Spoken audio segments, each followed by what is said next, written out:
hotel reservations with us, and we'll give you a credit that could be worth free airline tickets. You can book your hotel reservations right now over the phone, get your credit, and call us back when you're ready to book your flights. It's that simple. Get your trip squared away right now. Make your hotel reservations and get your free airline tickets. Here's the number. 800-494-2182. 800-494-2182. That's 800-494-2182. Your home for Richmond Spiders athletics all year round. W291CL Lakeside Richmond. WURV HD2 Richmond. We are 1061 ESPN. Richmond, it's time to get your morning going. Super Bowl. Richmond Sports Talk by Richmond sports fans. This is Fitz the Bill with Jack Fitzpatrick. Start here. Live from the capital of the Commonwealth, where sharp analysis, your cause, and Richmond always come first. If it's making headlines locally or nationally, we're breaking it down. Now, I'll take my time to South Beach. Live from the capital of the Commonwealth, it's the Bill with your host, Jack Fitzpatrick. Good Thursday morning, February 19th. Appreciate you clocking in, getting your day started with us right here on 1061 ESPN Richmond, live on the ESPN Richmond app at espnrichmond.com. We're also streaming on Facebook, Twitter, and YouTube. If you want to watch the stream, just type in ESPN Richmond. We'll pop right on up, and you can watch Fitz the Bill live. You can be part of it by liking, commenting, and subscribing. And, of course, you can be part of it the old-fashioned way by calling or texting in 804-327-0888. The Radkey Insurance phone line is open. Head to radkeyinsurance.com to get started on your free quote today. And tonight, the NBA gets back underway, which naturally means we'll slowly start to put to bed the conversations that have sprouted up over the All-Star break about tanking, about the lottery. All the while we have pontificated how to fix the NBA. And there are some major points that I hope won't be put away entirely as we begin the second half of the season. One is the idea floated by Ben Golliver, an NBA insider, former Washington Post NBA reporter. He hosts a couple of podcasts about the NBA. He floated on the Jim Rome show a couple of days ago that Adam Silver may have been influenced by gambling companies to come down on teams that are actively tanking, like the Utah Jazz. This is what Ben Golliver said on the Jim Rome show earlier this week. And now you have guys who are sitting down in the middle of games that are potentially winnable. They're not playing in the fourth quarter because, teams are potentially playing for draft positioning. I think one real key aspect to this with Utah, if you're not playing guys in the fourth quarter, how many bets is that impacting, right? We know how much the NBA has gotten in bed with gambling. Over-unders are at stake. Player props are at stake. If coaches are just willy-nilly not playing guys the entire game and they're not letting people know in advance that they plan to do that, you're going to have a lot of angry gamblers and a lot of angry gambling companies as well. So I think that was one aspect to why he really had to lay the smackdown, so to speak, at All-Star Weekend. But that's a pretty big idea there floated by Golliver, and it's something that I hope stays as a topic of conversation. It's kind of been pushed to the side as of late, and it's not necessarily the conversation of how Adam Silver, and we've talked at length here on Fitz the Bill about this, how Adam Silver has kind of faded in recent years as a commissioner. And you could argue this is just the latest example, but keeping the conversation on the impact of gambling on the NBA through gambling product sponsorships, partnerships, even the dark side of it that we saw earlier this season with the FBI probe that entangled some players and coaches. And I won't even begin to touch on prediction markets like Kalshi, like Polymarket, that are taking the gambling country by storm. And I have a lot of thoughts on prediction markets, but that's another story. We're in the wild west of gambling and its incorporation into professional sports. And the NBA needs to be careful. If it is true that Adam Silver was influenced by gambling companies, that needs to be investigated thoroughly. That's a conversation that I hope does not go away. But the point of bringing that up is that it takes me back to the major point that is at the core of all of this. It's at the core of Mark Cuban's Twitter rant from a day ago. It's at the core of Adam Silver punishing teams for tanking, maybe because he's in lockstep with gambling companies. But at the core of it all is the T word. It is tanking. And it's been on full display. It is on full display. We don't even have to use past tense when we talk about it. Because did you see the news yesterday? The Kings' two highest paid players, Domantas Sabonis, Zach LaVine, both underwent season-ending surgeries yesterday. That's according to league sources who told ESPN's Shams Charania. They aren't even trying to hide it. And these are two players, Sabonis and LaVine, who were being actively shopped just a couple of weeks ago. And these are two players that didn't necessarily have to undergo season-ending surgery, according to a lot of reports around it. But the Kings and Sabonis and LaVine decided that was their best course of action. Was it their best course of action, or was it that the Kings just want to start losing more? Because Sacramento is in the midst of a season they want to forget. 12-44, have lost 14 straight, and now it's just clear what they're trying to do. These are two players that Sacramento was trying to move. If you're moving a player as aggressively as the Kings were, odds are they could have played this year if they found their way to a competitor. But the Kings, of course, couldn't find a suitor and now have allowed both to undergo season-ending surgery.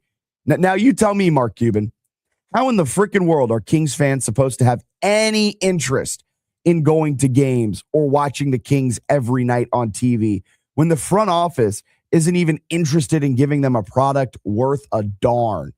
This front office is ensuring the team won't be putting the best team out on the floor on a nightly basis, ensuring they will have instead the best possible chance to get the top pick in the upcoming draft. Well, of course, they don't need to be the worst team in the NBA to get that chance. They just have to be one of the three worst. All of those have the same chance of getting the number one overall pick, thanks to the wonderful draft lottery. So even if they are the worst team in the NBA, your chances of getting the number one overall pick, not all that great. And we're seeing tanking occur every day. And I've seen some media members, including friend of the program, Jasmine Wimbish, talk about tanking and how it's actually a good strategy. Jasmine tweeted yesterday, tanking is a necessary evil in the NBA. The Jazz sitting players in the fourth should literally only matter to gamblers. And if you're betting on Jazz games in 2026, you have a problem. Side note, I don't fully disagree with that part of it. She then went on to say, but as it relates to actual basketball and building a championship team, tanking is quite literally the only successful way to do that in the NBA. No superstar free agent is just signing with the Jazz. So their best shot is getting that star in the draft. It's a business decision. Everyone has to stop acting like tanking is some sacrilegious thing to the sport of basketball. And I understand what she's saying, but I thoroughly disagree. Sure, Utah isn't a desirable spot to move to. They have never really signed massive free agents. All of their best stars have been homegrown. But here's the thing where my brain immediately goes, and this might be my NFL-coded brain, but I immediately think of the Green Bay Packers, the smallest market of all NFL teams. Who's the last massive free agent the Green Bay Packers signed? I'll wait. They acquire through the draft and the rare big trade. They've never tanked. They are consistently, the Green Bay Packers are, consistently drafting outside the top 10, the top 15, yet are consistently a top team in the NFL because they are ran well. To me, tanking is like hitting the easy button. She said, Jasmine, in her tweet, the best shot for the Utah Jazz isn't signing a free agent. Rather, it's getting a star in the draft. I'd like to direct you to Donovan Mitchell and Rudy Gobert, who you then traded away to begin this tank to try and get a star in the draft when you had Donovan Mitchell. And sure, maybe that duo of Mitchell and Gobert wasn't going to work, but you could have traded one away and kept that star. Instead, they hit the easy button, blew it all up, traded both Donovan Mitchell and Rudy Gobert to tank and try to get another star in the draft. Very, very odd, right? Like, I just don't fully agree with that. You could have kept one and built it that way.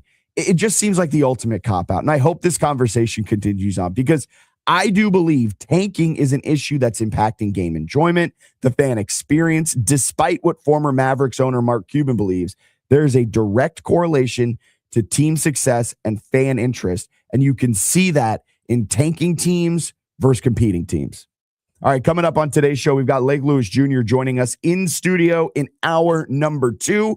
Want to mark your calendars for tomorrow, as well as Pat Jaggers from the Motor Racing Network will join us in the second hour at about 9:15 tomorrow to help break down the race at Atlanta this weekend. And we've got a big announcement coming in hour number 2 when Lake Lewis Jr. joins us.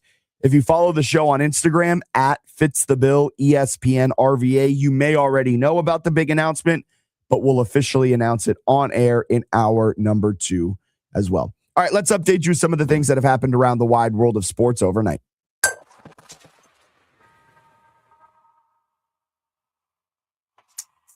This is your Fitz the Bill morning update. Getting you caught up on some of the biggest stories in sports. All right, over in Italy at the Winter Olympics, Michaela Schifrin won the slalom event to snap an 8-year drought for her for one of the sport's best. She is now only the second skier to win slalom gold twice at the Olympics. She won the event in 2014 at Sochi at the age of 18, the youngest ever. And now she has won the event at age 30, one of the oldest ever. In men's hockey, the U.S. survived a thriller. Sweden tied the game with 91 seconds left in the quarterfinals. Quinn Hughes then in overtime threw on his Captain America outfit and came through for the United States, notching the game winner to give the U.S. a 2-1 win over Sweden. This is what it sounded like yesterday on the call on NBC. Played 3.5 minutes in overtime. He scores. Quinn Hughes in overtime wins it, and the United States will move on. The United States will move on to the semifinal round against Slovakia. Over in the NFL, some serious allegations have surfaced surrounding the Chiefs' star receiver, Rashee Rice. An ex-girlfriend of Rice has filed a lawsuit in Texas alleging he repeatedly assaulted her during an 18-month span from 2023 to 2025. Dakota Jones, who said she was pregnant during many of the alleged assaults, is seeking more than $1 million. Kansas City reworked Patrick Mahomes' contract yesterday, which will create over $40 million in additional cap space. Kansas City still has to rework more contracts to get under the cap. The Chiefs and Mahomes converted $54.45 million of Mahomes' 2026 salary into a signing bonus, which lowers his cap hit to $34.65 million. It was rumored, now it's confirmed, the Paul G. Allen estate, which has owned the Seahawks since 2018, announced Wednesday that it has, quote, commenced a formal sale process for the team in accordance with the late owner's will. Paul Allen passed away in 2018. We had some great action last night on the hardwood in college. The headliner was the double OT win for Alabama over Arkansas, 117-115. Missouri upset Vanderbilt 81-80. Creighton pulled out a road upset win, 91-84 over UConn. And Arizona survived against BYU, 75-68.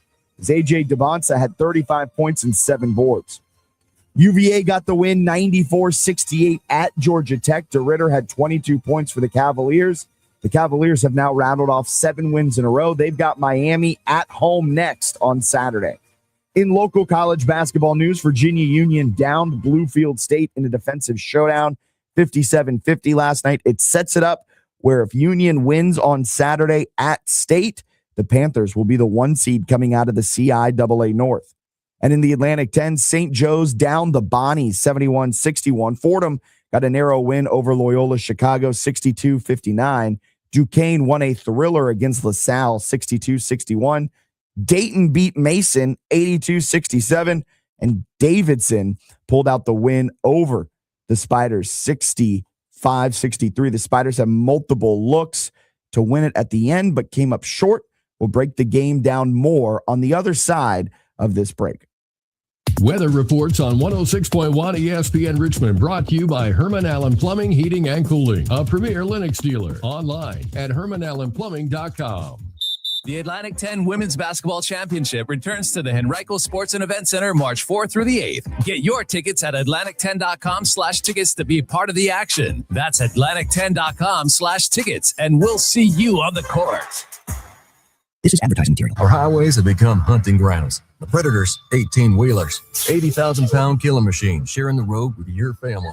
A semi-truck doesn't need to be speeding to destroy your life. At just 30 miles per hour, a fully loaded big rig can crush a car like a soda can. Your airbags, your seatbelts, they weren't built for that. Alexander Chenard Trial Attorneys knows trucking companies cut corners on maintenance, push drivers past legal limits, and hire underqualified operators. You shouldn't pay the price. If you've been injured in a trucking accident, call Alexander Chenard Trial Attorneys. You're not just fighting a driver, you're fighting billion-dollar corporation, an army of lawyers. Alexander Chenard Trial Attorneys have thrived over the years by taking on the trucking industry. They fight harder. They win bigger. Alexander Chenard Trial Attorneys is on your side. One call is all it takes. No cost, no risk. And they don't get paid until you do. Call 877-222-6666 or visit alexwins.law. They fight for you. Past results do not guarantee future outcomes. Every case is different. Philip George, licensed attorney in Virginia, is responsible for legal work. Office located at 500 East Main Street, Suite 1600-113, Norfolk, Virginia 23510. This is advertising material. Richmonders love Pella, Virginia, and it's easy to see why. Pella gives you more, so you can feel confident choosing us for your window and door projects. While other companies may offer just one or two options, Pella has a full range: wood, vinyl, and fiberglass, so you get quality and customization, not just a quick fix. When you choose Pella, we'll handle everything from order to installation. Right now, get 50% off qualifying installations or 0% APR for 48 months. Find out more at PellaVirginia.com. Some restrictions apply. West Cary Sports Bar is the perfect spot to catch a VCU Rams game, college basketball, soccer, NBA, or the Winter Olympic Games. Robinson and Cary Street in the Fan. Online at westcarysportsbar.com. How can you grow your business from idea to industry leader? With smart business buying tools and technology from Amazon Business. From fast, free shipping to in-depth buying insights and automated purchase approvals, we deliver everything you need. Go to amazonbusiness.com for support. Even if you've given up on your New Year's resolutions, one health habit that's easy to keep is Active Liver from New Nordic. Active Liver protects your liver so you can enjoy life to the fullest. Online at Amazon, in stores at CVS, Walgreens, and now GNC. Did you know GoodRx can help you save on medication, manage prescriptions, and get trusted health information? If you're one of the millions living with a heart condition, check GoodRx for an easier, more affordable way to manage your health. GoodRx offers common heart medications for under $30. Just search for your prescription, find the best price, then show your pharmacist the GoodRx coupon. And it works whether you have insurance or not. To start saving and better manage your heart health, download the free app or visit GoodRx.com today.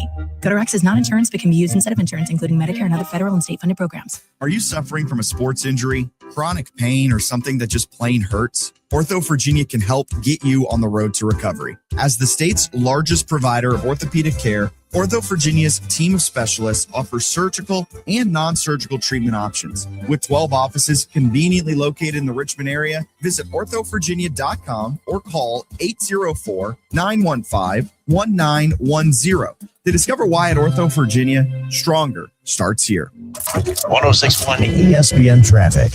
We're seeing some delays heading north on 95 between Chippenham Parkway and Willis Road, as well as between Bells Road and Morey Street. Expect bumper-to-bumper traffic heading southbound on 95 due to an accident between Chippenham Parkway and Bells Road. And we're seeing some delays heading south on Chippenham Parkway between Huguenot Road and Weyburn. Every headline sounds different when you explain what it actually means. That's the Sports Huddle with Matt and Bob, weekdays 4 to 6 on 1061 ESPN Richmond.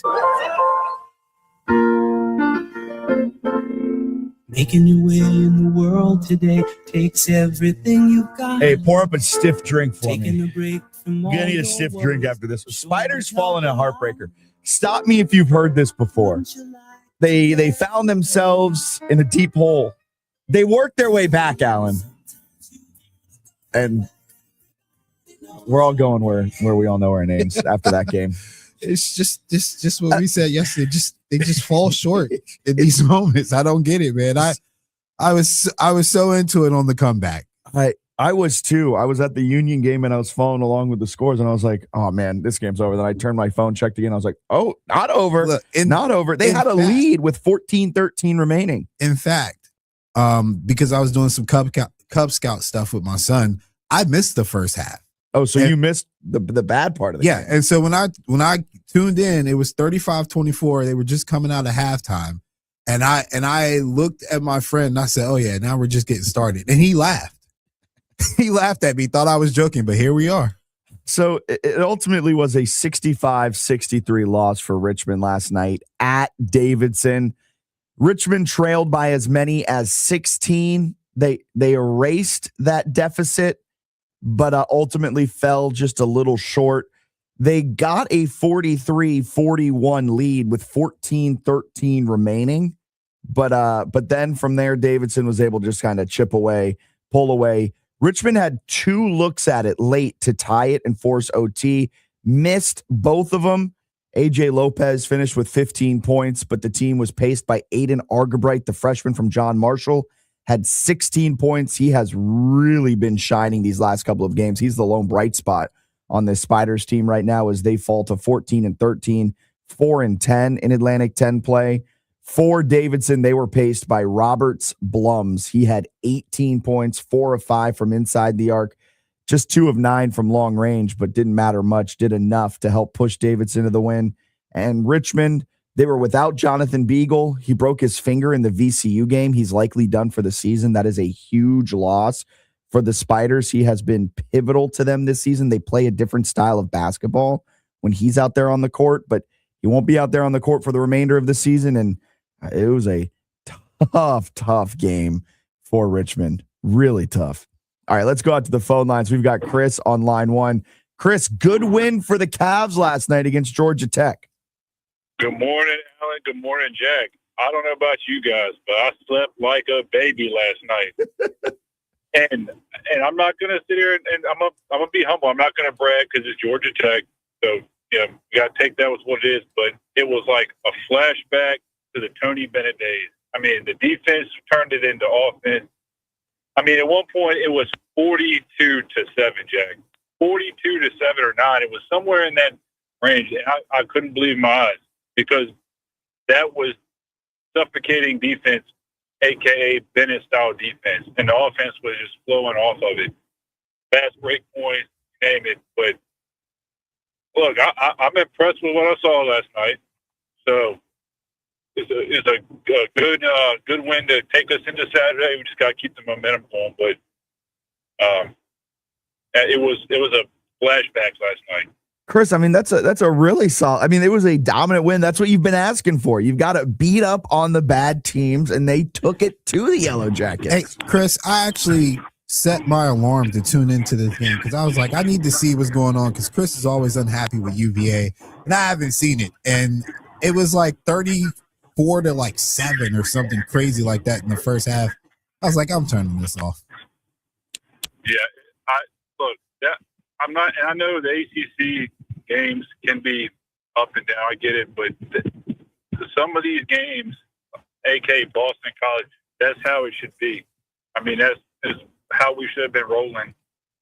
I'm glad we got together last night and really locked in. I mean, you can tell they didn't overlook them because when you get this late in the season and you're, that far ahead of the lower team, you tend to overlook them and you're not motivated to play that game. But boy, it was so bad, Jack. I mean, they didn't have many fans in the stands anyway, but I mean, you could hear it in the stadium. Yeah, a lot of better things to do around Atlanta than watch Georgia Tech play basketball right now. The minimum win probability, I love looking at minimum win probabilities in game like this.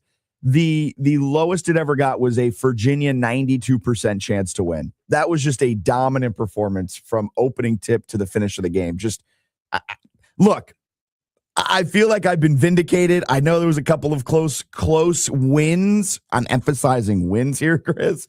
I feel like I've been vindicated. I feel like I've been the one that has been more consistent on the UVA hype train than you have, but I'm glad that you slept well last night, and I'm glad that you're happy after the UVA win.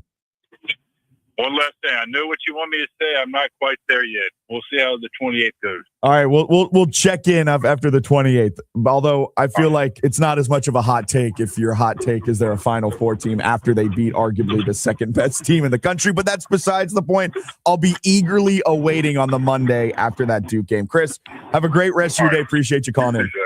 There goes Chris. His hot take, man. Hot take every time. Yeah, no.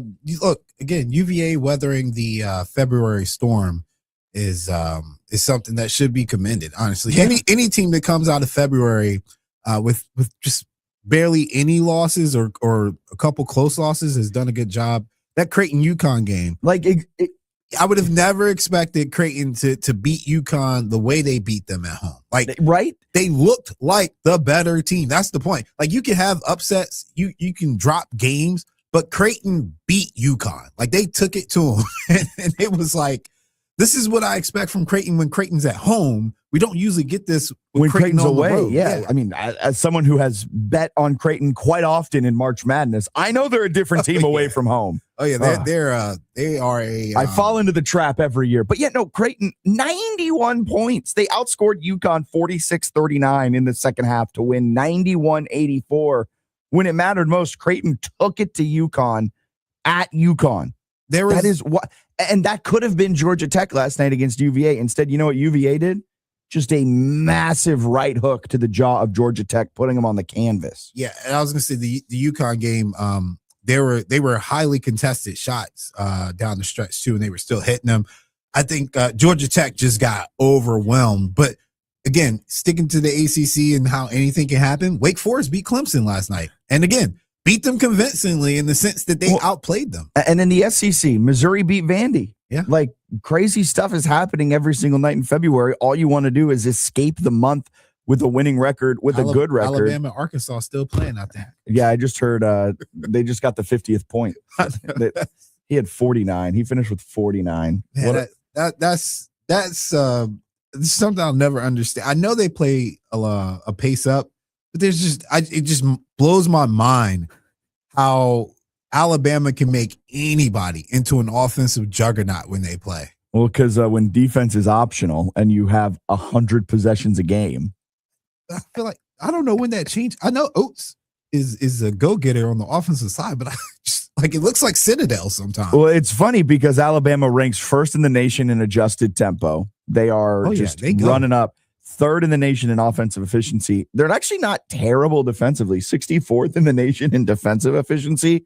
But I think you even talked about this when you brought up Martelli coming over to VCU. Like, all right, he's different than Odom. He's going to play a high. But if the other team's hitting their shots and Alabama's hitting their shots, all of a sudden it becomes an absolute barn burner. Yeah, it's like the Chip Kelly conundrum when he was at Oregon. Like, all right, we run tempo, but then the defense is giving up so many points because they're getting so many more possessions. Like, how do we control that? I haven't watched enough of Alabama to try to have an opinion on it, but I'm happy to see Coach Martelli has figured it out. Yeah, exactly. Martelli he's pulled the right levers and VCU's firing on all cylinders.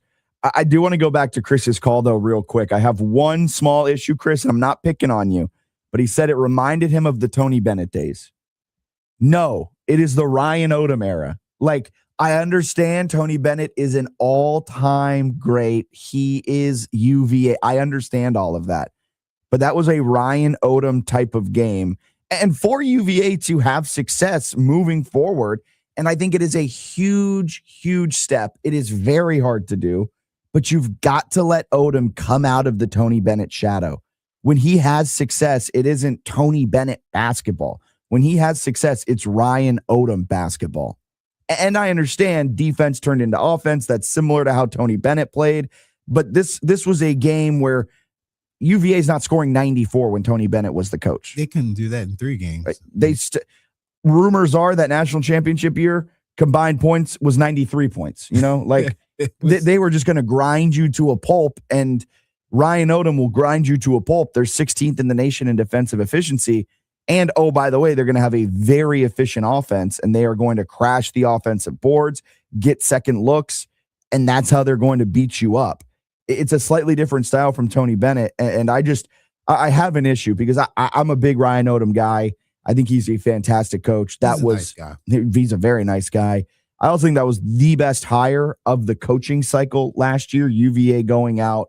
They easily could have talked themselves out of Ryan Odom, right? UVA fans were a little hesitant. UVA admin could have been like, this is the guy that beat us, that has memories associated with it. He's just at VCU. He's not really had a ton of postseason success in his brief time at VCU. You could have talked yourself out of it. Instead, they went and they got the surefire coach. He's been excellent. And that was Ryan Odom basketball last night. That was a great Ryan Odom win. And I'm not trying to get away from the Spiders because Chris did it. Yeah, we can obviously go back to that. But sticking with Virginia, when we talk about teams being dangerous in March, I think Virginia has the makeup for a team that can be dangerous in March. Yes. Because when I watch them, everybody on that team knows their roles. Nobody's overextending. Everybody, the trust is there from top to bottom. They have a lot of depth and guys that they can put in, mix and match the rotations, and there's not a lot of drop off. And then they have a dude. You have to have a dude in March. And they've got a professional player who is the sixth man of the year in Belgium's top league. That too. But that's besides the point. But you got to have a guy that you can go to that can get you a bucket when you need it the most, like those clutch buckets, like the Eric Maynards and Joey Rodriguez's and there's so many more, but I'm just sticking to the local. But you got to have a guy, and they have a guy, and so as long as they stay healthy, depending on their bracket, like they really could make some noise. Like him saying Sweet 16 and Elite 8, 2 months ago, doesn't seem all that far fetched, honestly. Even then, when he said it, didn't seem that far fetched. I'm still upset at Chris for his hot take being they win 2 games in March Madness. Enough, but a top 25 team wins 2 games in March Madness. Chris, I cannot wait when he calls in on the day after, or I guess our first show after the UVA win against Duke. If they win that game, we've got to play Celebrate. When he gives us the hot take that they're winning the national championship, I will rejoice. I don't know if they're good enough to go. Hot take. It is hot take. I know. So Duke's got a good one in front of them in a couple of days. So. Yeah, that's the big one. All right, going back to the Spiders though, real quick. Richmond. I mean, just a familiar storyline where they find themselves in a big hole. They battle back to either make it a game or even take the lead against VCU. They made it a game, but then fell short against Davidson. They took the lead, but then fall short. And following that Mason win, it was a dominant 12-point win against Mason, 82-70 back on February 10th. They've played 2 games since then, and they just have not been able to recapture that same momentum. And it's tough, right? They were shooting lights out in the first half against George Mason, but I mean, they just have not looked anywhere near what that team was back on February 10th, 2 straight losses. And all of a sudden they're 4-10 in conference play. They're sitting in 11th in the Atlantic 10. You want to be a top 10 team to avoid that first round of games, what people have affectionately called the pillow fight round in the Atlantic 10 tournament. You've got to figure something out. And I know I feel like a broken record. We've been saying it, but their play is just so up and down. If they can play how they play when they erase the deficits for an entire 40-minute game, this is a very good basketball team, but they just have not been able to do that. And the kicker to all of this is that Richmond struggled mightily inside the arc. Richmond shot 39% on 2-point field goals. They shot 41% from long range. You can't have that. You're going to lose every game that happens in. You've got to be more consistent in close. And they just got to find a way to get consistency. But here it is, February 19th. I think this ship may have sailed. They just got to get hot at the right time and try to rattle off some wins, because moving up into the top 10 of the Atlantic 10 still very much within their grasps with 4 games remaining. Yeah, no, they've again, at this point, you're taking it a game at a time. You're just looking to put together 1 win and then turn 1 win into 2 wins, 2 wins into 3 wins. Like the idea that, you can even look ahead, even a day ahead, is kind of too far gone at this point for the Spiders. And again, they have whatever they have in the second half. They need to bring that to the first half. And we'll be catching up with head coach Chris Mooney tomorrow on the show, and I'm going to ask him that. Like, how do you bottle that? You guys have cut into deficits. You've been excellent at doing that. How do you bottle that and make it where you don't have to cut into deficits? You can create your own lead. Do what you did against LaSalle, a 74-53 win back in the middle of January. You do what you did against George Mason. There's a through line in the Richmond Spiders when they win games. You know what it is? They're dominant offensively. 83 points against Fordham, 89 points against St. Bonaventure, 74 against LaSalle, 82 against George Mason. in their losses, the offense lacks just a little bit. And how do you find that answer? How do you find consistency? That's going to be the age-old question, a massive question over these final 4 games. And for the Spiders case, I hope they can find it. But at this point in the season, typically when you're talking about trying to find consistency, that might just be something your team lacks and you've got to work around. All right, let's get a quick break in here. We'll get news or snooze on the other side of this break. We've got a vast array of topics we'll break down right here on 106.1 ESPN Richmond. It's the grand opening of RVA's newest destination, West Cary Sports Bar, located in the heart of the Fan District. A perfect spot to meet your friends to catch a game on dozens of high-def TVs, enjoy the old-school arcade games, play football, or take a ride in the racing simulator. The chef-inspired menu features classic bar favorites, plus specialty international dishes. Open for lunch and dinner at the corner of Cary and Robinson Street. Stop by today at the new West Cary Sports Bar, online at westcarysportsbarrva.com. WorkZone is the one-stop shop for the hardworking man and woman. When it comes to the beer selection, WorkZone has it. Over 15 brands of boots and all toe types, even boots for the ladies. WorkZone has jackets in stock for all seasons, from cold weather to lightweight. See why WorkZone will be your first and only stop for the best brands and comfort and workwear. And a gift card from WorkZone is always the perfect gift. Visit WorkZone on Temple Avenue, next to the Ford dealership, WorkZoneVA.com, and check them out on Instagram and Facebook. This is advertising material. Hi, this is John from your insurance company. We received your claim and we're denying your coverage. They think you'll give up. They're wrong. Alexander Schnarr trial attorneys have made insurance companies pay over $2 billion. It's your turn. They fight while you heal. Over 250,000 clients. Alexander Schnarr trial attorneys. Call now for a free consultation. 877-222-6666 or alexwins.law. Past results do not guarantee future outcomes. Every case is different. Phil George's licensed attorney in Virginia is responsible for legal work. Office is located at 500 East Main Street, Suite 1600-113, Norfolk, Virginia 23510. Get the latest update on Henrico County sports tournaments, happenings, and future events on ESPN Richmond's newest segment, the Henrico Huddle. Join Henrico Sports and Entertainment Authority Executive Director Dennis Bickmeyer as he joins Bob Black on the Sports Huddle. For more information on Henrico Sports and Event Center calendar, visit online at henricosea.com or tune in to the last Wednesday of each month for the Henrico Huddle on 106.1 ESPN Richmond. Weather reports on 106.1 ESPN Richmond, brought to you by Herman Allen Plumbing, Heating, and Cooling, a premier Lennox dealer. Online at hermanallenplumbing.com.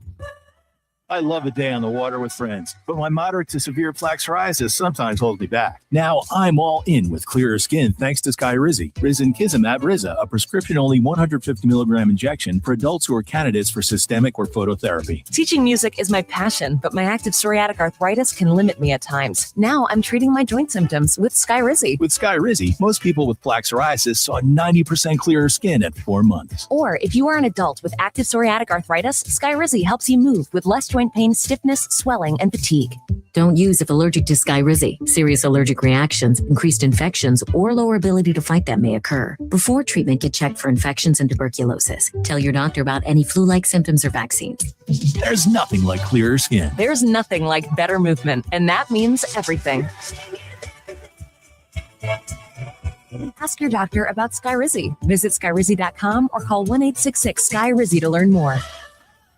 Hi, Leif Erickson for SnowCountry.com. Prioritize your self-care and switch to Cricket for unlimited plans starting at $35 a month. Smile, you're on Cricket. We will have some wet weather to contend with as we get through the end of this week, but we'll get back to some nice, sunny, comfortable days coming up on Saturday at the mountains with bases as strong as they've been all season long. You won't have to go too far to find a little bit of a wintry reset happening this weekend, too, with some potential snow on Sunday. Massanutten will have that softer snow riding out the week with 23 runs. Bryce Resort at 100% open with 12 trails, and Wintergreen, 27 trails, plenty of park features with softer landings these days. Wisp, Maryland set to go with 28 runs, well over 80% of their terrain, while Winter Place, West Virginia features 27 trails. Bear Creek, Pennsylvania, 23 runs, 100% open. They could see some snow by the end of the weekend. And Stratton, Vermont, ready for some snow too in just a couple of days with 94 trails. I'm Leif Erickson for 106.1 ESPN ESPN Richmond. 106.1 ESPN weather. It's currently 46 degrees and partly sunny with a slight breeze coming in from the northwest. We're expecting mostly cloudy skies today with a high reaching 54 degrees and low tonight dropping down to 45. We're going to expect some brief showers later this afternoon and pushing into tomorrow with a high tomorrow of 69 degrees. Coming up on the Thursday edition of the Sports Huddle with Matt and Bob, we'll have our top 5 list for state college basketball. Where is your favorite team? Find out at 5:15. Also, we'll begin previewing the A-10 game of the year on Friday as St. Louis hosts VCU. 4 to 6 here on 106.1 ESPN. News or snooze? News or snooze? Got to turn my mic up so I can hear myself. Quinn Hughes, overtime goal sends U.S. Olympics men's hockey into the semifinal. Say that 10 times. I know. That's why I slowed down. It's newsworthy. Not a ton more to dive into on this one. Just wanted to give a little shout out to the men's hockey team as they. I mean, let's be honest, man. It's getting tight. It got a little too tight. 91 seconds left. You let up the game tying goal, makes it 1-1. You got to go to Quinn Hughes in overtime for him to slot home the game winner, makes it 2-1. Slovakia next, but you got these NHL players. There's high hopes on this team. For what it's worth, I think Canada also had a scare too, correct? Yeah, they did. Yeah, so that's Crosby's out. Yes, Crosby's out. It's actually kind of funny. It reminds me of like basketball when we have USA and Spain, and then they have their like hiccup games against like some random team, and everybody gets scared that you're not going to get the 1-2 you were looking for. But yeah, good for Team USA to pull it out in the end. Sorry, Sidney Crosby is not out. However, he's day by day. The Canadian coach, John Cooper, said yesterday in a statement he is, quote, by no means ruled out. We have the best of the best looking at him. Don't put in the newspaper that he's ruled out. That gives me those. How old is Sid, man? Sid is old. He underwent imaging yesterday to determine the severity of a lower body injury. So, yeah, but he's by no means out. He's just day to day in a thing that only has a couple of days remaining. But, yeah, so Canada survived a scare. The United States survived a scare. And those two are trying to meet up in the gold final match. Would be an absolute barn burner. But both teams have some work to do. United States got Slovakia next. Now, if Sidney was younger, like back when him and Ovi were the kids of NHL, would this be an issue? No. But he's 38. Yeah, but I'm saying, like, do you think they would let him, like, push him to play? Or? Oh, I see what you mean. Like, this might be Sidney Crosby's, like, last hoorah type of thing. That's a good idea. Like, would you have benched him just to preserve him for the NHL season? I think the Penguins would be on the phone with Team Canada. Yeah, I was gonna say, I don't know if Team Canada would agree to it. They probably wouldn't listen. But I think the Pittsburgh Penguins would be like, hey, why don't you take care of our guy up there? Because I'm just thinking ahead, like World Cup, man. You know, what's like Neymar or something? Well, Neymar is old now. But let's just say like prime Neymar. If prime Neymar got nicked, prime Messi. Actually, I think they did sit him when he got nicked. Well, Neymar is much like Darren Peterson. He just decides to play when he wants to play. But it's just something to keep an eye on, or just kind of chuckle at a little bit. As you get older, obviously, the urgency to play for country just means a little bit more. Yeah, adds a nice little notch in your overall resume. Former NFL GM says he used to use mock draft simulators to prepare for the NFL draft. This is a new one that I want to make up. It's news, but like it's spelled Nooze.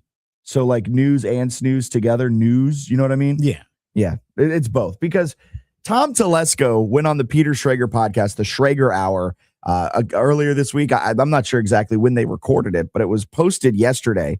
And Tom Telesco admitted to using PFF draft simulators. This is what he said on the podcast yesterday with Peter Schrager. And then I did, and I think it was on the PFF website. I can't tell you how many mock drafts I would do with the first round. I would do hundreds of them. You would simulate your own at the laptop. I would simulate my own all the time because you want to prepare for every possible scenario in the first couple rounds.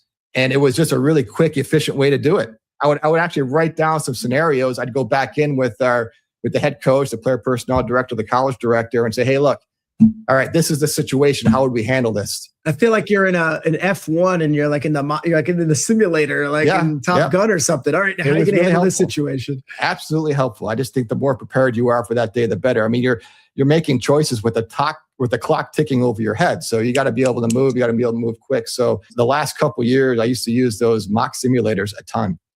Yeah. So here's the thing. Breaking news: Tom Telesco is no longer a GM in the NFL. Not the most shocking of news.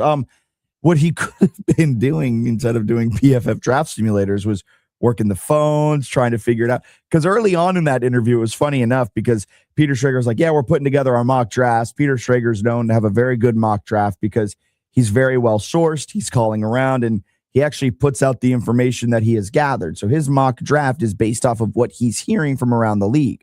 And Tom Telesco goes, yeah, you actually have a lot more information than we have. And it's like, I don't think a GM should be admitting, one, that an NFL insider has more information than a sitting NFL general manager. And two, he then goes on to say that he uses the PFF draft simulators to help him decide what to do. You know, the computer, AI, really helping him figure out what the Raiders' future is going to be. Was he the Raiders or was he the Chargers? He was the Raiders. He was the Chargers up until 2023, and then he was the Raiders. I'd be curious to know how many people actually use that kind of stuff. I would hope not a lot because it's just silly, man. Like, all right, maybe I'm speaking from a place that I don't fully understand. But if I'm a general manager, and I feel like this is what Adam Peters explained to us last year too, you have your list of guys that you would take around this range, right? And then for whatever reason, the board doesn't work out like you want it to. You have your list of guys who would be best available. Yeah. And that clock that he's talking about is really not that fast. But it's also like exactly what you're saying. You're using the mock simulator to figure out what your decision-making process should be.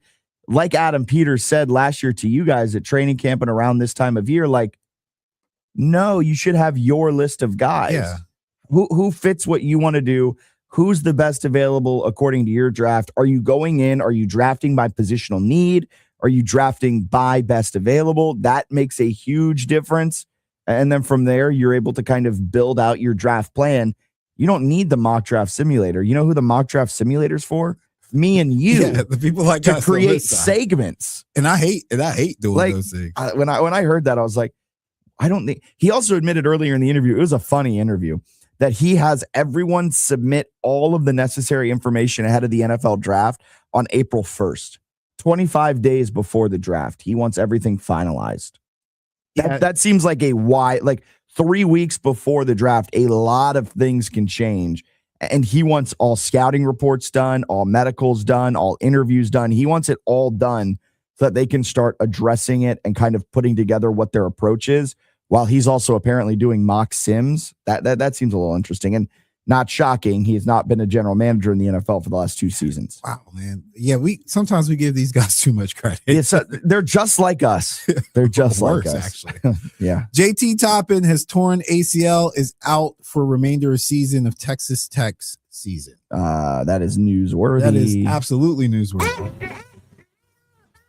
So JT Toppin, one of the guys that could have potentially been the player of the year. He has been amazing, and they will be without him for the remainder of the year. And Texas Tech had an outside shot of winning the national championship. Without JT Toppin, they have, and this is no shot at the rest of their team, but they really just do not have a chance to win the national championship now. And that is a huge, huge blow for Texas Tech. It is an absolute bummer for JT Toppin.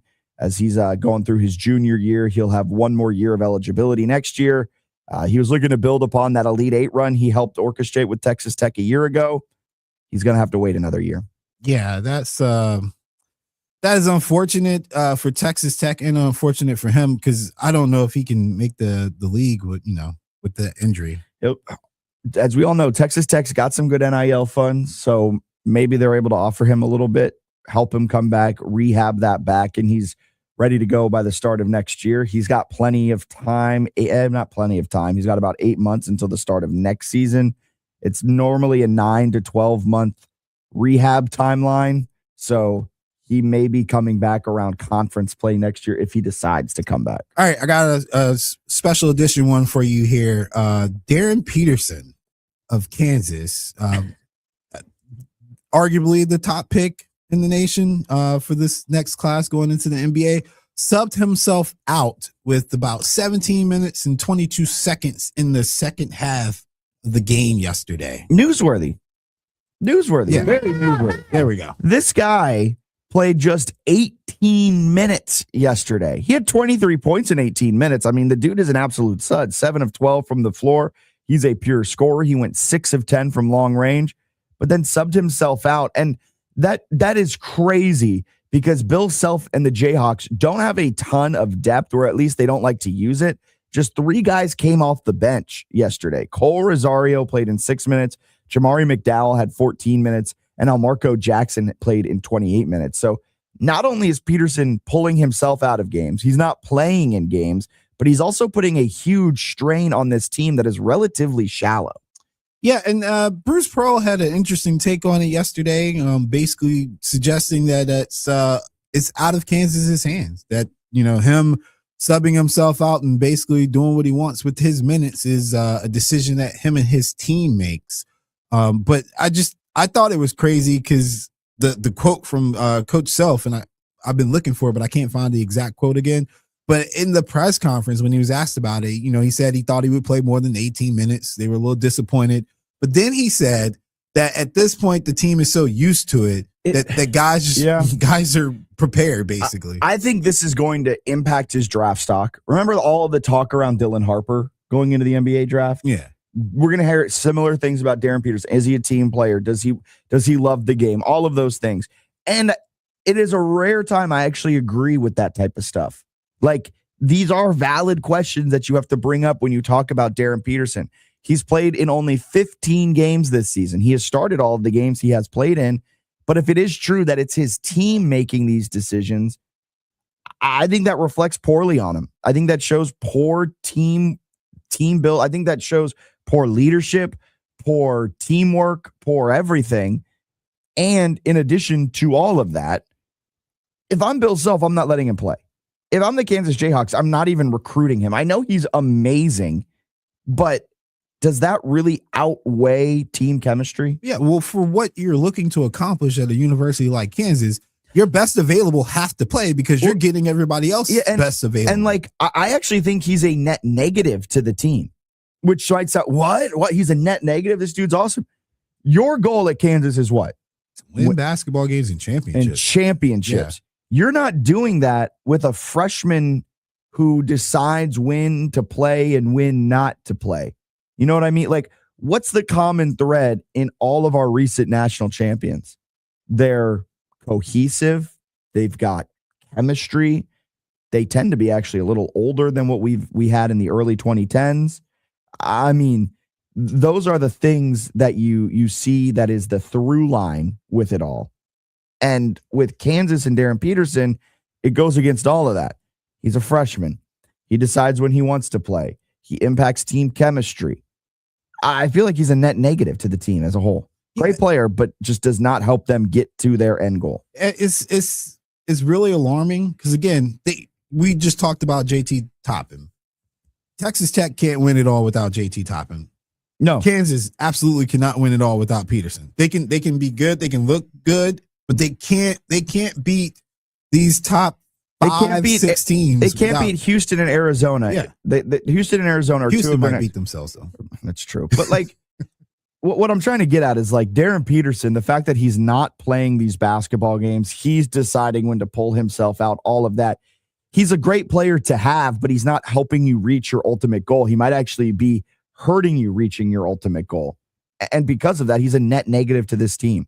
And I think his draft stock's going to take a pretty big hit in this. Yeah, I keep hearing about the draft stock stuff. We'll see. This is the first time I think we've ever seen a load management player with this much pull at this level, and then he's doing it at a program like Kansas. And he's doing it after he scored 23 points in 18 minutes, and he goes, I'm done for the day.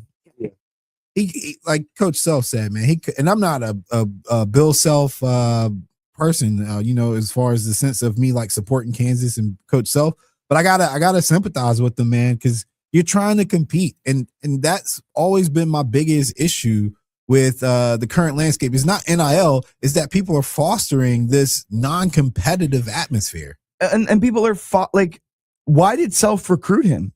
You had to have known this was going to be the case. And why are you're Bill Self? Why not stand your ground? Like, you're not Bill bigger Self than and the you're brand. Kansas. Like you literally go, all right, kid. Well, if you want to do that, you're not on the team. Or if you want to do that, all right, kid, you're coming off the bench. Like, yeah, you're great, but we're not going to sacrifice overall team chemistry to appease you little freshman who's going to be here for 1 year. And you remember when my guy Monty Bates was at Memphis? Penny told him to take a walk.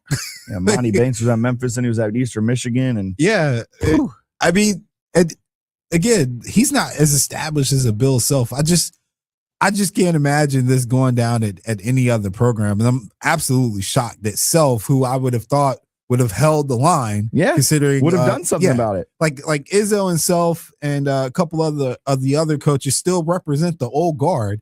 Bruce had a call yesterday when he talked about guys who are coaches and guys who are just kind of like the, I guess, personality managers, essentially.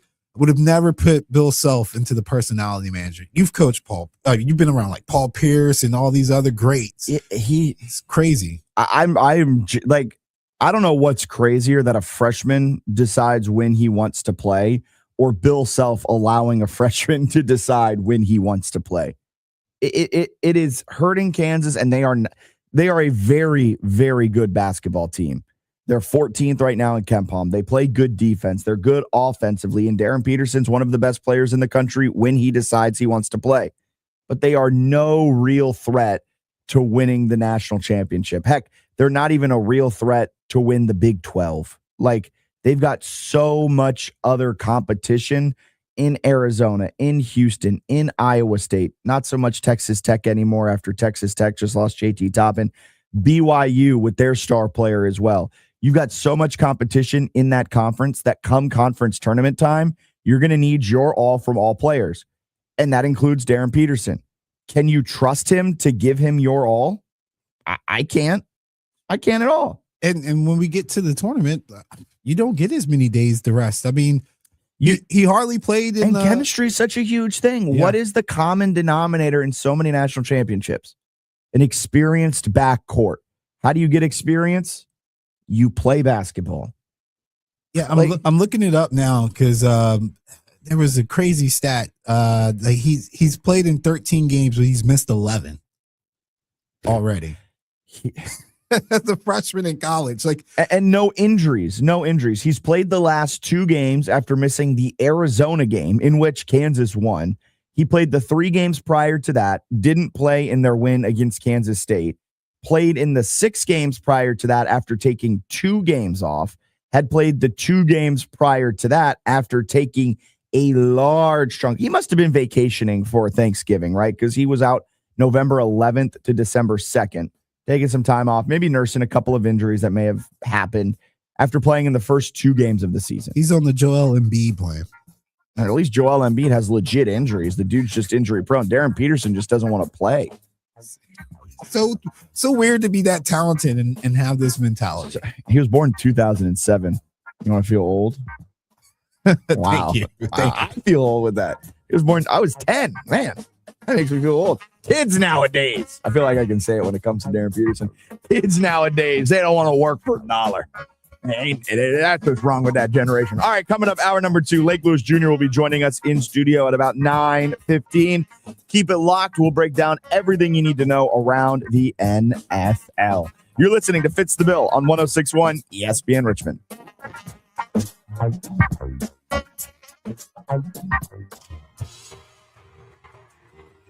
Billy Currington and Kip Moore live in concert. Saturday, September 12th, Alliance Amphitheater at Riverfront, Richmond. Billy Currington, Kip Moore, and Alex Lambert. Tickets on sale Friday at AllianceAmphitheater.com. Part of the Virginia Credit Union Concert Series.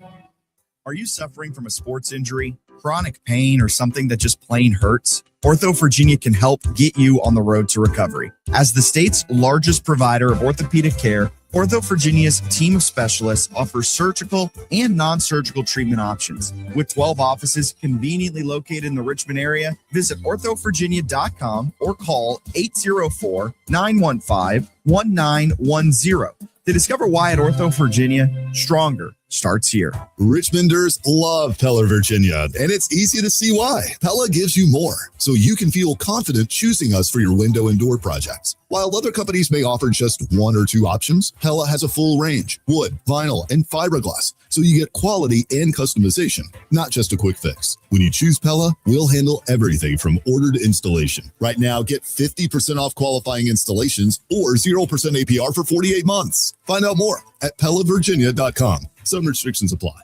Get ready for a slam dunk experience as the Atlantic 10 Women's Basketball Championship returns to the Henrico Sports and Event Center March 4th through the 8th. Witness the intensity and feel the excitement as 14 teams battle for the title and a shot in the NCAA Women's Basketball Tournament.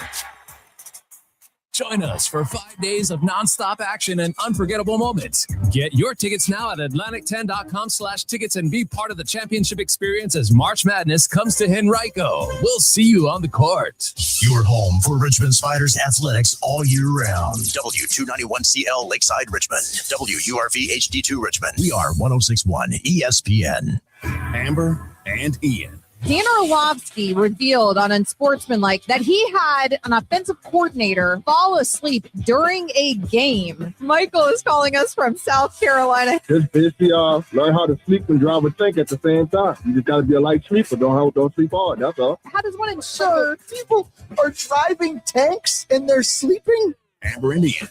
Weeknights at 7 Eastern on ESPN Radio and on Sirius XM Channel 80.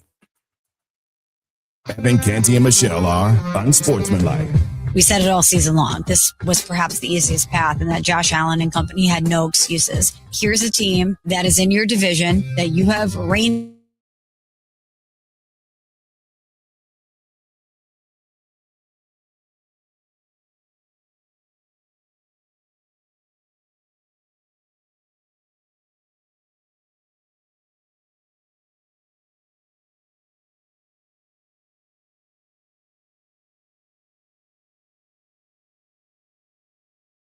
Fort Worth area. We don't know how to deal with it. The South continuously acts like this never happens. Dallas is one of those cities. Atlanta's another one, right? Dallas is one of those cities. This never happens here. We don't know how to deal with it. It feels like Dallas needs to come around to the idea that this does in fact happen every once in a while.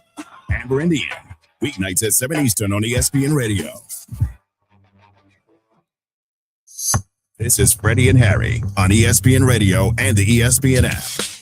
Don't have a villain as constituted in the NBA. You have a team and a culture that wants to embrace being villains. Whatever new bad boys you want to call them, Detroit Pistons, they're embracing the toughness of the city. They don't mind wearing the black hat, HD. They're representing Detroit the way they know Detroit wants to be represented. Check out more from Freddie and Harry weekdays at 3 Eastern on ESPN Radio and the ESPN app. The second hour of Fitz the Bill is brought to you by Birdie Golf. Tired of paying premium prices for big-name golf balls that overpromise and underdeliver? Step up your game with Birdie Golf. Learn more about a local company at birdiegolf.com. Change out the I's for ones, and you're there. That's B1RD1E golf.com. Birdie Golf.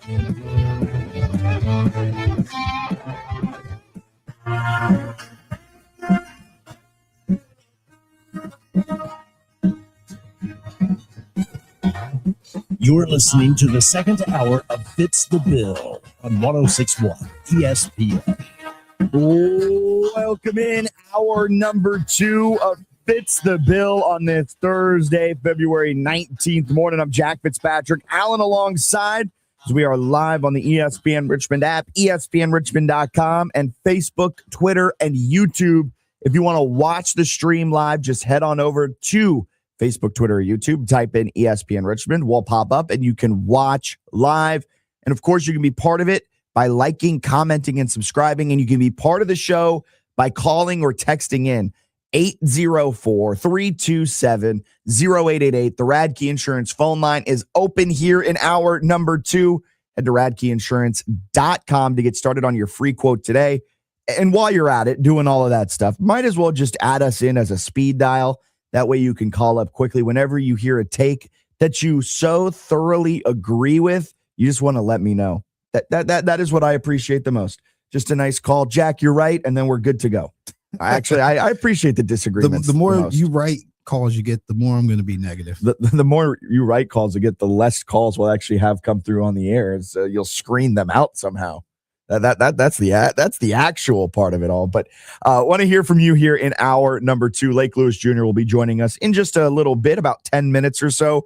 With Lake Lewis Jr., we'll talk about some of the biggest Commanders offseason needs, some franchise tag candidates, and so much more from 9:15 to the end of the show. But where I want to start here in hour number 1 is a story from the West Coast. And this might be my homerism coming into play, and it also might just be the algorithm that I have on my Twitter.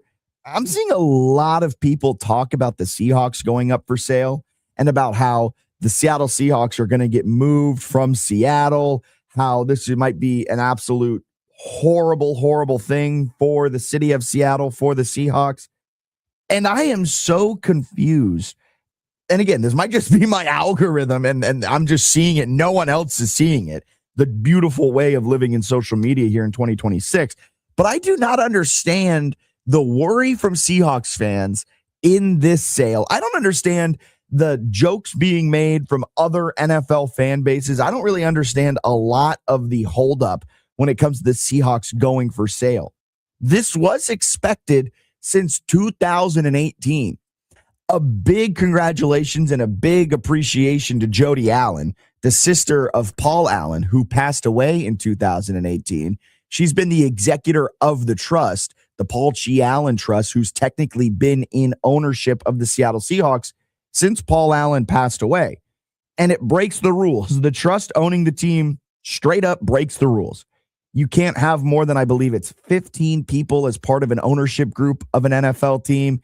You can't have a trust be the owner of a football team. You need one majority owner that kind of represents the team, and the trust just doesn't fit that. And I know what you're saying. Well, the Green Bay Packers are owned by the fans. Correct. They also are one of the oldest franchises in the NFL, and they were grandfathered in. They were started because they crowdfunded for a team, and so the NFL allowed them to continue that. That's the only reason why the Green Bay Packers are owned by the fans. If the Green Bay Packers started tomorrow, they would have to be owned by a singular owner or a small ownership group. So this has been known since 2018 that the Seattle Seahawks were going to go up for sale. They've now up for sale. It was officially announced yesterday. And now a lot of people are like, well, this might just end everything before it even gets started for the Seattle Seahawks. Will it? Will it?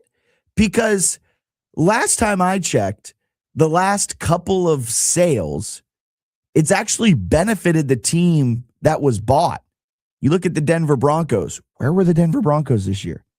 The AFC Championship. You look at the Commanders. Where were the Commanders last season? The NFC Championship. Both of them got better post their sale. And now the Seattle Seahawks can't get much better than a Super Bowl. But hey, you look at the past 2 sales. Those are the only 2 sales since 2020. And both have actually gotten the team better. The NFL is an exclusive club. They are very picky about who gets let in, who owns a team. They're not going to let another Dan Snyder into the exclusive fraternity of coaches, or of owners, because they don't want another egg on their face like they had with Dan Snyder.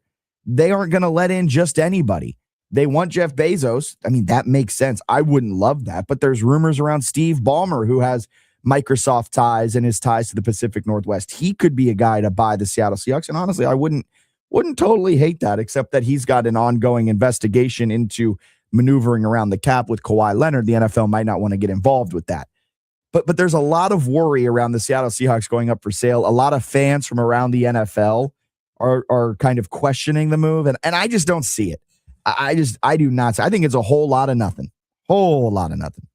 All right, let's go out to the phone lines. We've got Ryan on line 1 as we go back over to the hardwood. Spiders fell last night. Ryan, what are your thoughts on it? Hey guys, it's more of the same thing, and I hate to keep banging the same drum, but I think somebody needs to do it. It's just, you asked what the common denominator is in the games that we win. Basically, it's that we play bad teams in those games. I mean, with two exceptions, Mason and Belmont. Everybody else would beat is bad. You look at this record, the last 2 years in the A-10, we're 9-24 in a one-bid league with a coach who's been here 21 years. And who, since I think 2012, has earned like $23 million. He's earning $1.5 million bucks a year to make one NCAA and win one A-10 regular season title in 14 years. And the trend is obviously getting worse. And he's showing at this NIL era that he has no clue what to do. It's one thing to say, okay, you can't beat VCU because you don't have the money that they have. Believe that or not. But now you can't beat Davidson. We've lost 5 games in a row to Davidson, smaller school than we are, same kind of school academically, fewer resources, worse facilities. So, I just don't know what the excuses will be next. I mean, the last 2 years we've lost to Marist, Bucknell, Elon, Charleston Southern, Florida Gulf Coast. This is just not working. And I don't know what it's going to take for people in positions that matter to realize that and wake up. And I don't know if they just don't care. It seems like Mooney doesn't care. And I hate to say that, but you listen to his post-game shows after every game that we start off terribly, as we did last night again, and listening to him in the post-game, you would think that we won the game by 8 or 10 points. There's no urgency. He just talks about how great we competed in the second half. We lost the game. It's a bottom line business. He's not winning games. He's losing to teams we should be beating. It's just, it's done, and I don't know how it could be more obvious to people. Yeah, I'll be honest with you there, Ryan. I think the excuses are out. I think it is a very important, and you may disagree with this, but a very important final 4 games of the season and a very important Atlantic 10 tournament. If you are in that first round, that pillow fight round that we so affectionately call it, that is a pretty big black eye, and that is going to lose a lot of the remaining support there is out there for Mooney. He's got to find a way to break through, win 3 of these last 4, which would be a huge achievement to try and push you into that top 10 mark in the Atlantic 10 so you can avoid the pillow fight round. And then from there, maybe you go on something special. For me, I don't hold too much weight in regular season championships, especially when you're at the Atlantic 10 mid-major level, where the committee has shown time and time again that really doesn't matter much. You've got to win your conference tournament. But the fact that he just has not consistently been in the running to win conference tournaments over the last couple of years is another black eye. And I agree with you that the excuses have run out, and it is a very big put up or shut up time here over these final 4 games. And luckily, Ryan, what do they have left on their schedule? 3 bad teams. And the one common denominator in their wins is they win against bad teams for the most part. So you got to hold on, hope they win 3 of their last 4, maybe pull off a shocking upset at home against Dayton. And then who knows how the chips fall from there. But there's a lot riding on this final part of the season for sure. I would like to hope so. I think the fear that a lot of fans have is, we're going to win 3 of these next 4 games, and the powers that be will say, look, they closed the year on a good stretch, and then we just repeat the whole thing again next year. I think nothing shows the fan apathy more than this. They did a jersey auction with a bunch of these jerseys for the Greg Beckwith Foundation. I don't know how it ended up, but I had looked at it with about 4 hours left in a 2-week auction. There had been a total of maybe 8 bids on 15 jerseys. No one cares anymore, and that's sad, and that really bothers me, and I think it bothers a lot of people. Yeah, they've got to find a way to kind of just put a shock into the system, try to get something going. But I appreciate you calling in. Have a great rest of your day. For your sake, hoping they pull out a couple of wins and go on a little bit of an A-10 run. Appreciate Ryan calling in. Going to go out on the phone lines. Line 2, we've got Bruce. Good morning, Bruce. How are we doing? Good morning, Fitz. Good morning, Alan. Ryan, mic drop. That's all I got to say. Mic drop, Ryan. Guys, I had made the comment yesterday on Matt's show regarding, I think there's a culture in coaching, and I think we would all agree to that. I know people can say, Bruce, you never coached. Okay, well, I coached Little League, but I know y'all not going to give me credit for that. I'll give you credit for that, Bruce. That's big time stuff. You're investing in other people's kids, you get credit. Yeah.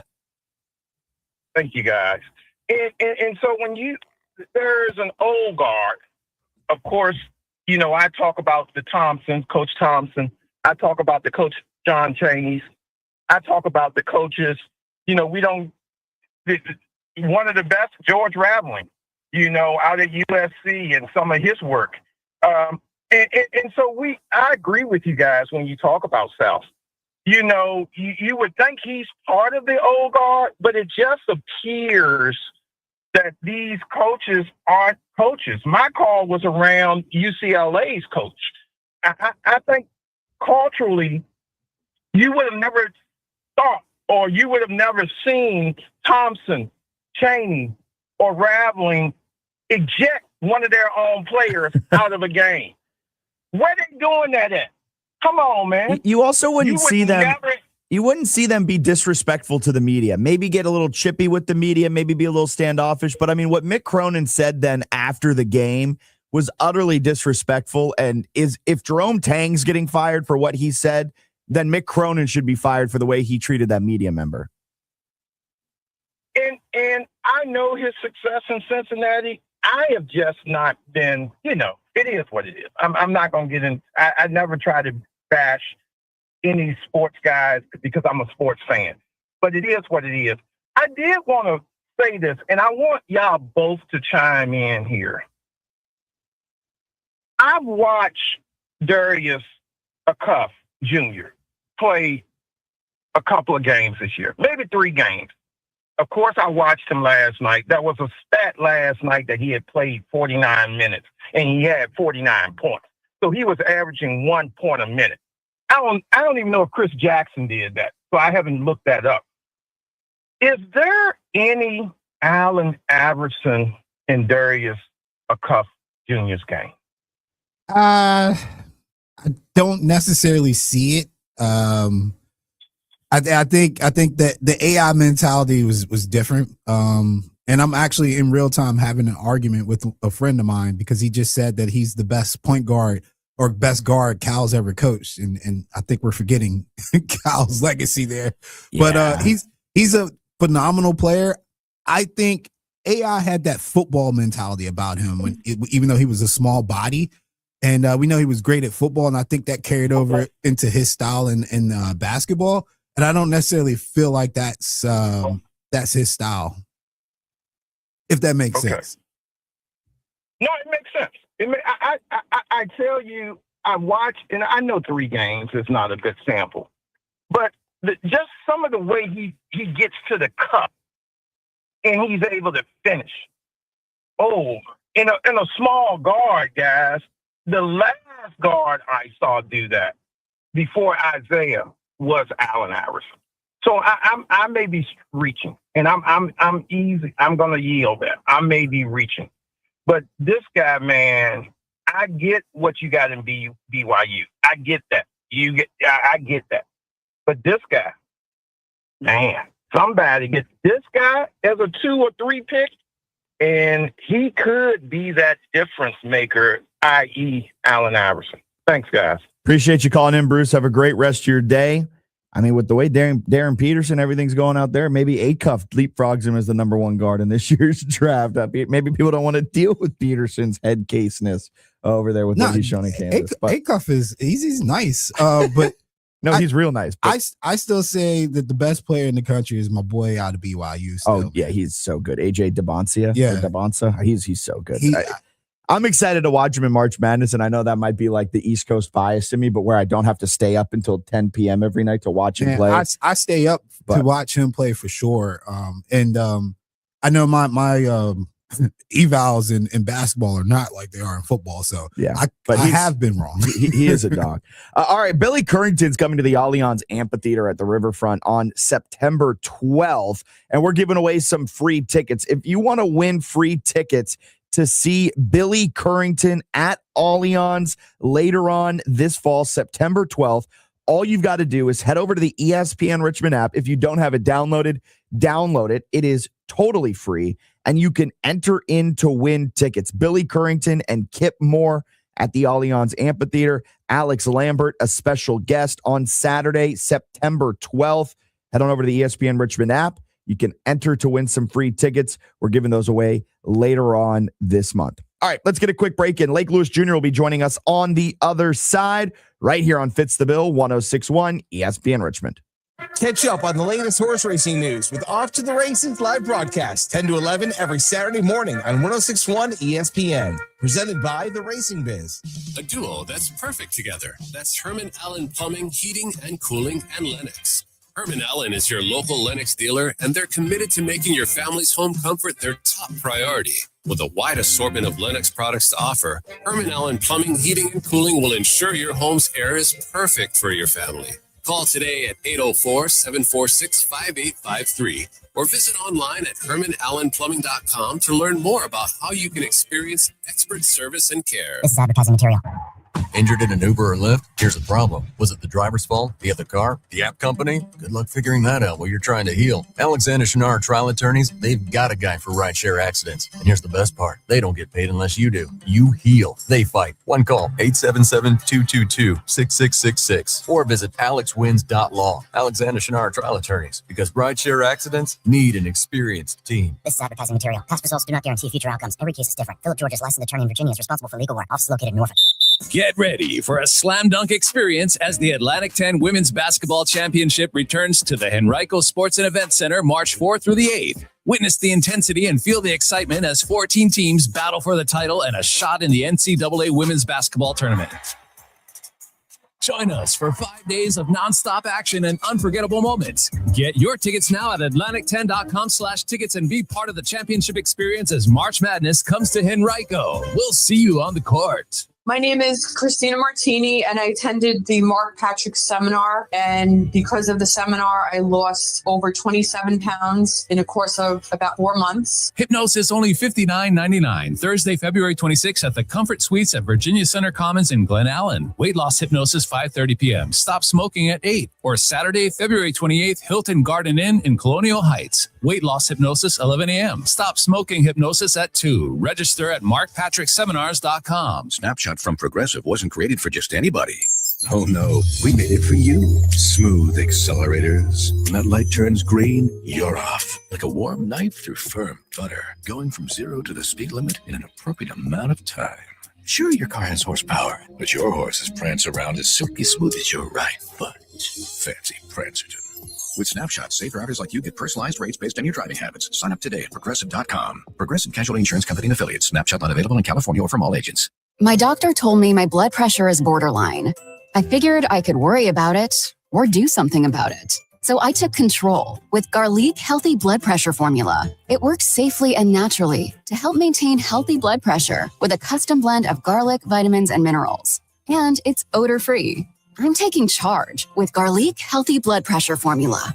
These statements have not been evaluated by the FDA. This product is not intended to diagnose, treat, cure, or prevent any disease. The term natural references only the garlic in the product. Use as directed. Coming up on the Thursday edition of the Sports Huddle with Matt and Bob, we'll have our top 5 lists for state college basketball. Where is your favorite team?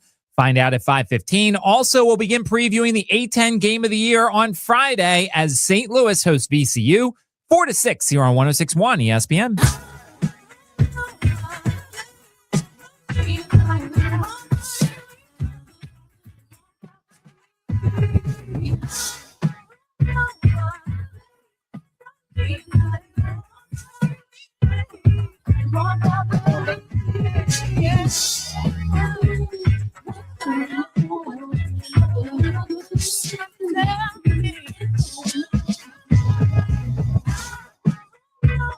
Welcome back into Fitz the Bill on this Thursday morning. I'm Jack Fitzpatrick, out alongside Lake Lewis Jr. joining us in studio, host of the Lake Lewis Jr. Show. You can tune into that tonight, 6 to 7 p.m. As Lake has been manning the shows at night from 6 to 7 here on ESPN Richmond as of late. How are you doing on this Thursday morning? Good. Just another busy day. Got to get back, in between coming back in here for my show later. I've got a presser with Daniel Jeremiah, breaking down, his mocks and stuff like that. So I think he's on 2.0 already. Yeah, he is. It's mock draft season, man. Yeah. So 2:00, actually 1:00 we'll be doing that. So yeah, man, just it's that time of year. So mock draft, you see the Commanders, Daniel Jeremiah. I haven't even looked at his 2.0, but he has Reuben Bain going to the Commanders. I'm just pulling a name out of thin air. Are you happy with that pick for the Commanders? Sure. I mean, I think that there's 3 or 4 players that, could be sitting there, for Washington, and all of them will make their defense better because they're all defensive players. Caleb Downs, obviously we know about the infection that's in this building for him. So yeah, I think he would be a great fit. I think Arvell Reese, I don't think he's going to fall to 7, but I think he would be a great guy. Bain, Sonny Styles could be a guy. I don't think any of these guys will be there except for Bain, and I think Caleb Downs. And you're going to have to ask yourself, who do you want? The wild card could be if Love is sitting there running back from Notre Dame.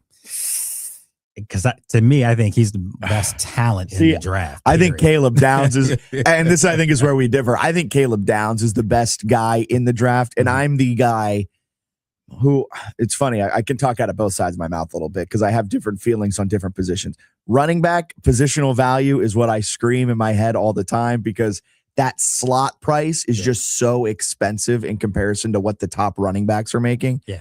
But then in the same breath, Caleb Downs, that slot price at 7 is right in line with what the other safeties are making. But I think your defense just needs a difference maker and 100%. a young difference maker. Yeah. And so I would go with Caleb Downs. But we'll be at the NFL Combine starting next week. Maybe we'll get some eyes on Jeremiah Love or Caleb Downs and see if they're all they're cracked up to be. Yeah, I expect to see them in some drills, but not much. The combine has now become, over the years, a lot less of top end talents working out. They go for we'll still see them obviously because they'll be at the podiums during interviews. So you're still going to get that part of it. But if you've produced on Saturdays at a high level at a Power 5 school, a major Power 5 school, you kind of don't need the combine.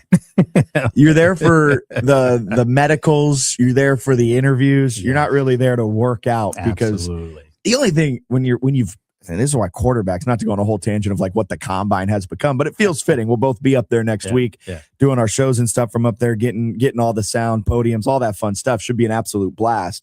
But the combine has turned into a spot where the unknowns can leap up the draft boards and the knowns don't do anything because the only thing that can happen to them is hurt their draft positioning. Yeah, and I think that's why their agents and their folks in their corners tell them, listen, let them see what type of person you are. I remember last year, and even the year before was incredible because you had all those quarterbacks and you knew none of them were throwing, literally. And you walked away more impressed just from hearing them speak and hearing how they sounded, the maturity of that 2024 quarterbacks class. And we obviously saw the products on the field over the last 2 years. So, for me, I always say when I go up there, it's a huge NFL network, and I don't mean the network. I mean, it's literally a huge networking event and you're going to see just about anyone and everyone. And, I was making the point that last year I remember talking with Josh Norman, that's my guy, and he was trying to tell me, he's trying to see if he can latch on with a team because he still wanted to play.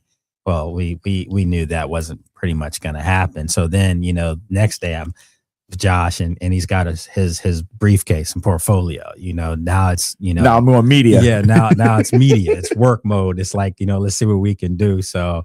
You're going to have a lot of great stories when you come back. Trust me. It's going to be a blast of time up in Indy. We're heading out. We'll be up there live shows for Fitz the Bill Wednesday, Thursday, and Friday up there. So good stuff. I'll be there the whole time from Tuesday to Tuesday. So yeah, it's going to be a lot. We'll get a lot of info on where we think the Commanders might be going because we talked Caleb Downs, Jeremiah Love. Do you think their primary focus with that 7th pick should be, I'm going to give you a couple options, offense, defense, of course, or do you go the route of trading down, maybe there's a guy there you're not in love with. Caleb Downs has been picked. Reuben Bain's been picked. And, the board didn't shake out how you wanted it to.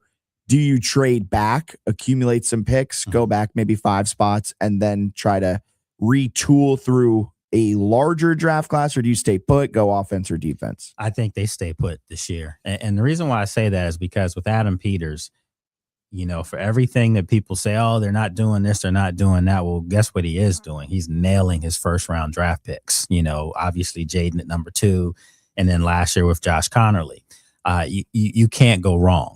And with either one of those guys, they're stalwarts for the future, long term for this team. So I think this year, okay, you got your quarterback, you got some protection for him. You see what's happened with them over the last 2 years. Their defense has been, paper mache. So they've got to go out and get a difference maker. And I do think with Durante Jones coming in now as a new defensive coordinator, if you look at his track record, he's had some outstanding secondary play everywhere he's been. Caleb Downs just seems to fit the mold for everything that they would need. And in today's football, it feels like you need a difference maker safety to have a good defense. You look at what Jesse Minter did in LA with Derwin James. You look at what Mike McDonald did in Baltimore, in Seattle. You even look at what the Eagles have done with Vic Fangio. They've got all-star defensive backs just across the board. Yeah. You mentioned Durante Jones. I forgot we haven't talked since the coordinator press conference. Yeah. And a big piece of news came out of that press conference where David Blau and Dan Quinn talked about moving Jaden Daniels under center more. I've been saying it. I tried to tell people when they were like, oh, well, who's this guy? What are they going to do? They're just reaching now. No, they're not. They have a young mind that is in the same breath. And I can say this, being in that building every day, I can say this. David is looked at the way they used to look at, not this obviously a different regime, but he's looked at the way they were looking at Sean McVay. And I remember being there myself. Sean was a guy that players would tell me. I always tell people the story. Darrell Young just told me one day out of the blue, that guy right there is going to be a hell of a coach one day. He said he's smarter. I don't want to get him in trouble, but he said he was smarter than the coach that was there. Okay. So I don't think that's too hot of a take considering what Sean McVay has gone on to do. Right. He said he's smarter than the coach right now. One of those coaches no longer employed, the other one on track to beat Shula's all-time wins record. Yeah. So you hear that and that's coming from a player, a smart player. Darrell went to Villanova. I mean, he was just one of those smart guys.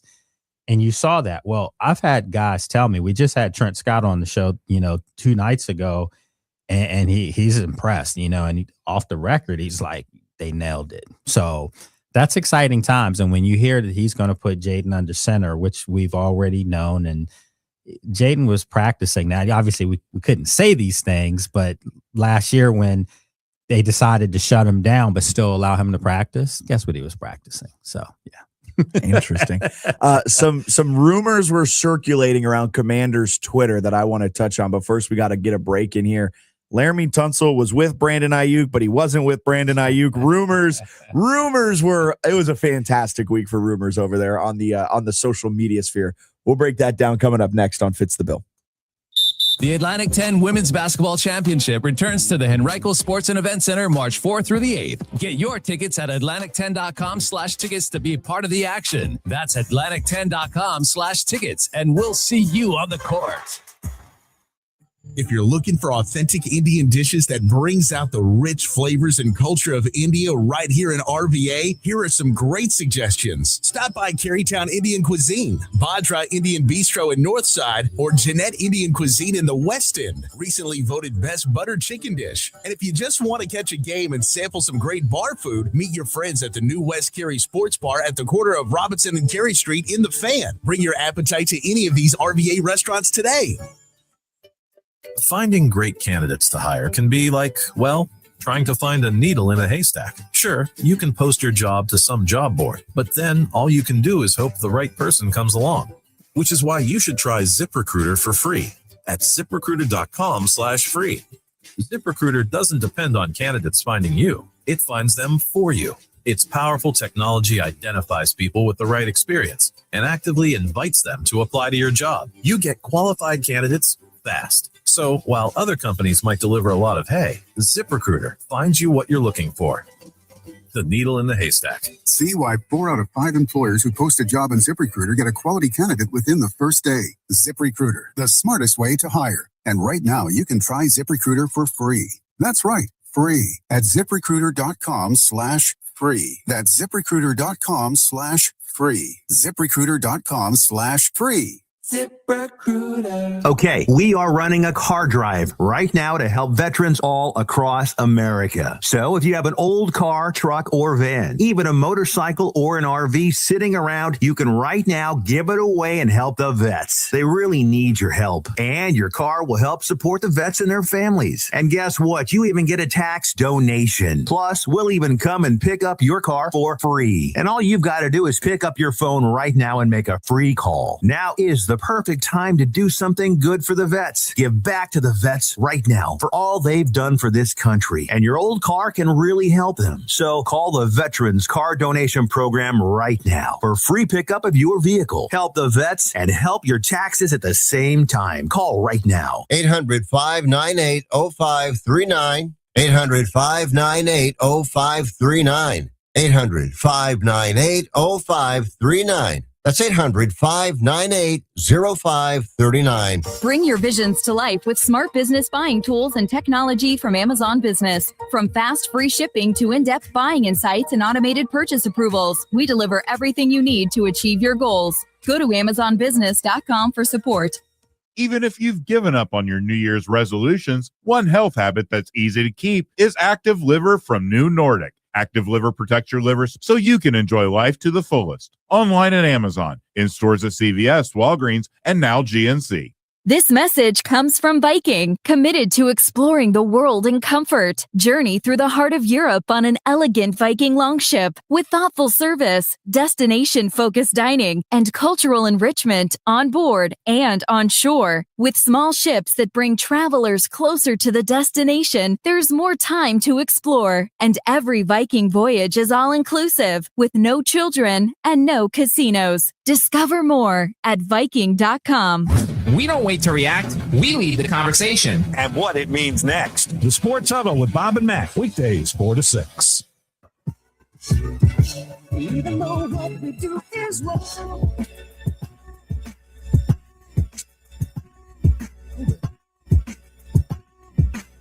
Welcome back in. Fitz the Bill on this Thursday, February 19th morning. I'm Jack Fitzpatrick out alongside Lake Lewis Jr. joining us in studio, host of the Lake Lewis Jr. Show. You can hear it every Tuesday and Thursday from 6 to 7 p.m.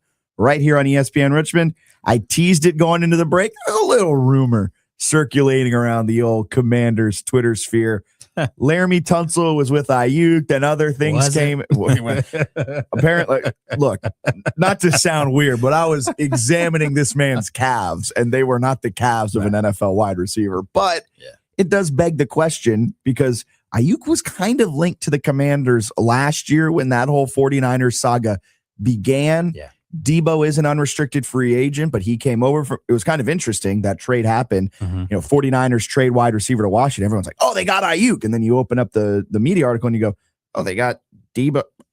They got a guy on an expiring contract. All right. Mm-hmm. Does Ayuk end up in Washington? Does Debo come back? Do they have two former San Francisco wide receivers on the roster next year? I'm going to say yes. And the reason why I'm definitely saying Brandon for sure. That's Jaden's best friend. And I think everything Brandon did was to put himself in the position to play where he wanted to play, which was in Washington. And he's held no lies about wanting to be in Washington with Jaden. They're close, and I can understand that. And I also would like to tell everyone that the guy's healthy. So him not playing last year in San Francisco had little to do with the injury. It had everything to do with just not wanting to play for Kyle Shanahan, not wanting to be there. And those are facts. Is there, and I hate throwing around the C word like this, but after last season, I think it was something a lot of fans genuinely are worried about. Is there a character issue there with Ayuk after what happened last season? No, I don't think so. I mean, sometimes you wear your welcome out, and it's no longer a place you feel like it's home. And we've seen it in the NBA for years where guys want to play with their friends. That's just a different type of generation. My generation, you wanted to destroy your friends. That's just how it was, But nowadays, these guys want to play with each other. And I think that who wouldn't want to play with Jaden Daniels? He's a young, dynamic quarterback, big arm, can make things happen on the field. And he needs more weapons too. You have Terry naturally. And then the question that you just posed is with what's going to happen with Debo. Well, they can restructure his contract, obviously, because it was, a deal that was done after the year. So he's a free agent. And I think there's every intention to bring him back because he played well last year. And you never really got a chance to see a dynamic duo with him and Terry, consistently because one was hurt, the other one was hurt. And Terry, during the summer had the holdout. Yeah. So I think if you can have all three of those guys, and the other thing that needs to be said is that Debo and Brandon are friends as well. So there's no competitive he's going to take my numbers. They're trying to win. And I think if you can roll into next year with those three as your top three receivers, that's a good look for Washington. Be a much improved wide receiver core from where it was last year at the start of the season with Terry coming back from the holdout, everything like that. Franchise tag's pretty rich for the wide receiver position. I think a little too rich for Debo Samuel at this point in his career. Yeah. But is there any likelihood that he gets tagged or anyone else on Washington gets tagged? Feels like it's not a tag year for the Commanders. No, and that's just a great plug because that's actually one of the things that I'm breaking down on my show tonight at 6:00 is there anyone that you could honestly say should have a tag placed on them if you're Washington? And for me, well, you got to listen at 6 to find out. But yeah, just to say no, I don't think so. Trust Wade. Yeah. From the top rope, a punter mentioned. They just re-signed him, so he's good.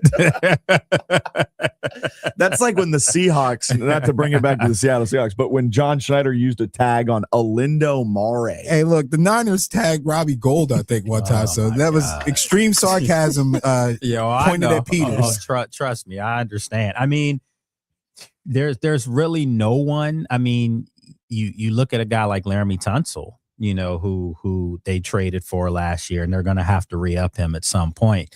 But you don't have to worry about that at this very second, So that's next year. That's next year's problem. That's next year's problem. So, right now, and I think they'll get a deal done with him before you even get to that point next year. So the answer is no.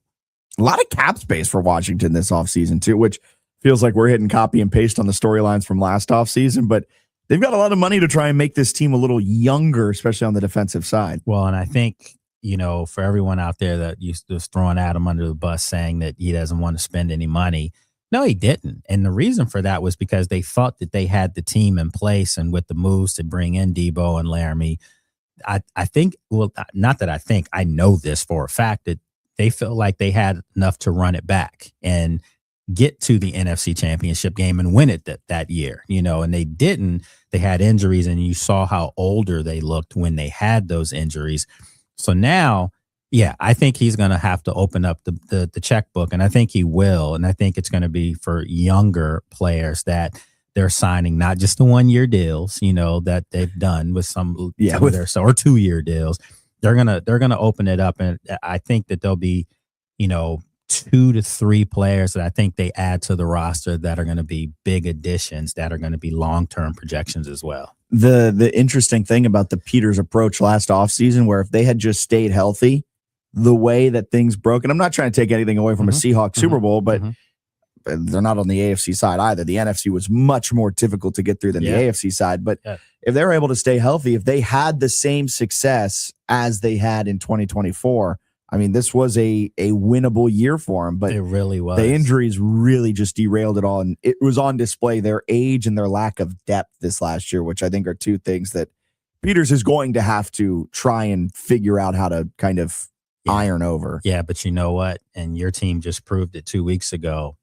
If you have that main thing taken care of, you're taken care of, and that's quarterback. And Washington is taken care of at that position. Don't let people fool you and say the guy's injury riddled. And no, he's not. I mean, the guy played 55 games in the SEC.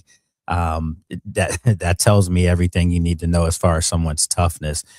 rookie campaign, didn't miss a game. And people say, no, Carolina, no, he got hurt in that game, but he played in it. Didn't miss a game. Last year, obviously, different story, but that happens every now and then. You have a year where your quarterback may get injured. All the greats, Tom Brady, Joe Montana, have all been injured. Mahomes, literally, Patrick Mahomes, tore his ACL. This is the life of the NFL, where they're bigger, faster defensive guys coming at you. And when you dislocate an elbow, that's not a normal injury. Those are Thank goodness it was just a dislocated elbow. Absolutely. So give the kid some resiliency that his body was able to recover from what looked like at the time a broken arm or something. Yeah. Let's dive into that quarterback position a little bit more, because a hot button topic around the get-ups of the world on ESPN, things of that sort, have been who's this year's Sam Darnold. And I don't think it's anyone. I think now the NFL, it's a copycat league, right? Yeah. They're always chasing what just won the Super Bowl. Yeah. And I think if you're trying to chase the next Sam Darnold, you're never going to find it. And that's not me saying Sam Darnold's a special type of guy. No, what he did is a special situation. He was in a special situation, and his whole situation himself is drafted at a very young age. So despite him being in year 7 of his career, he's still younger than, I think he's a similar age to Joe Burrow, who's been in there's so many factors that created the Sam Darnold situation. Yeah. And so a name I hear floated is maybe Malik Willis, but is there a guy out there that you think could move teams, be a free agency signing, and take his new team? I don't even say the Super Bowl, but I'll just say the playoffs. I'm going to say the Super Bowl and win it, because that's just what happened, so hell no. I don't see that happening. I don't. I mean, if Malik Willis is probably going to end up in Miami. And that's a horrible. They ain't going to the Super Bowl. Do you think here's a fun what if question that I have pontificated, that I've used that word twice today. I don't know why. It's a Thursday pontification type of day. What do they do with Tua? Because you're not playing him next year. Go. Do you cut him and you eat $100 million in dead cap? Do you do it as a pre-June 1 cut so you can spread that cap hit over 2 years? You have to do it pre-June. I just, it's time to move on. And look at what they're doing. Ever since the new group has come in, new coach, new front office, basically Green Bay, 2.0. Have you seen their new GM and their new head coach? Yeah. I can't tell them apart. Yeah, it's at the combine, I may go to Halfley's presser thinking it's John Eric Sullivan. They look eerily similar. If you've not seen it, you've got to look up those two, and they look exactly the same. It is so funny. Yeah, it's Green Bay 2.0. So Malik Willis, I think, ends up there. No, they're not going to the Super Bowl. They may not even have enough money to field a 53-man roster next year. All right, let's get a quick break in here. We'll keep talking with Lake Lewis Jr. on this Thursday morning right here on Fitz the Bill.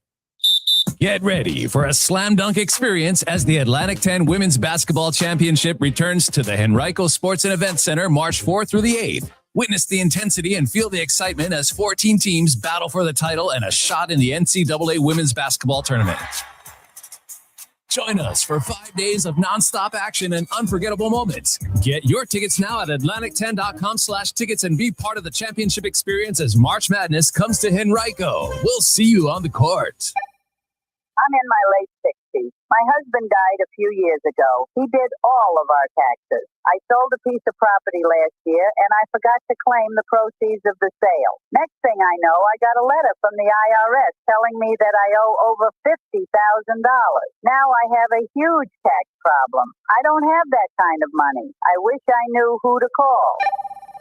If you sold property in the last calendar year or didn't claim all of your part-time or even retirement income, you could be in big trouble with the IRS. Call first before they send you a letter. If you've already got a letter, call. We'll help you file years of past tax returns and save you time and money. So call the tax doctor. The call is confidential and free. 800-473-7104. 800-473-7104. 800-473-7104. That's 800-473-7104. This is advertising material. Our highways have become hunting grounds. The predators, 18-wheelers, 80,000-pound killing machines sharing the road with your family.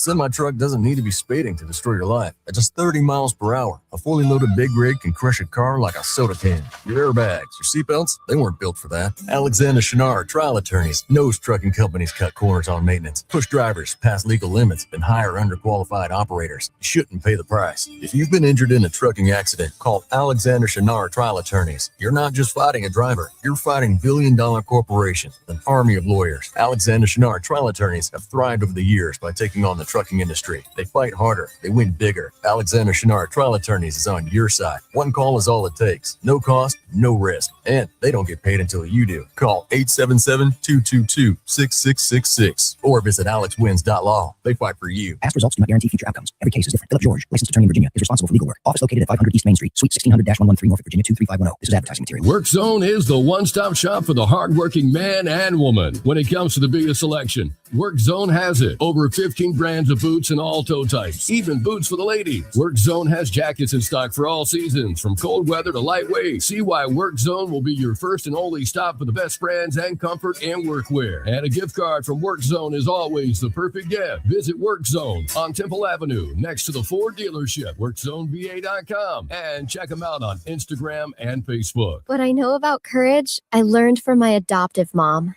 She said sometimes you just gotta hold on and know we'll get through this. Mom, we are so high up. Hold my hand. No, you hold my hand. Here we go. Learn about adopting a teen from foster care. You can't imagine the reward. Visit adoptuskids.org to find out more. This message is brought to you by Adopt US Kids, the U.S. Department of Health and Human Services, and the Ad Council. Why choose a Sleep Number smart bed? Can I make my site softer? Can I make my site firmer? Can we sleep cooler? Sleep Number does that. Cools up to 8 times faster and lets you choose your ideal comfort on either side. Your Sleep Number setting. Enjoy personalized comfort for better sleep night after night. And now, during our President's Day sale, take 50% off our limited edition bed, plus free home delivery with any bed and base. Ends Monday. Only at a Sleep Number store or sleepnumber.com. If you want more than just the score, you'll find it here. The Sports Huddle with Bob and Matt, weekdays 4 to 6.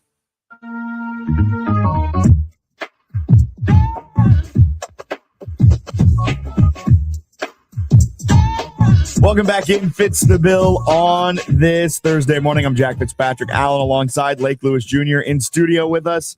Host of the Lake Lewis Jr. Show. You can listen to it every Tuesday, Thursday, right here on 106.1 ESPN Richmond, with special Friday shows exclusively streaming as well. Lake, we were talking about a little in that commercial break. I want to dive into it here on the radio because I think we hit a very good idea. I'm going to pat myself on the back.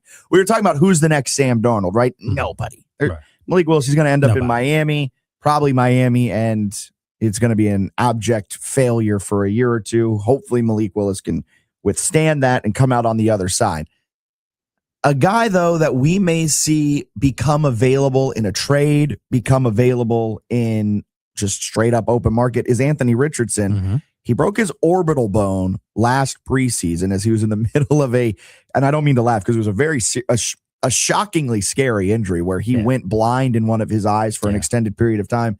According to reports, he didn't get eyesight back until like middle of the season. So a very scary injury, but he's had an up and down career early on with Indianapolis. JJ McCarthy, AR, straight up trade. Does one of them say no? And can Anthony Richardson revitalize his career with Kevin O'Connell?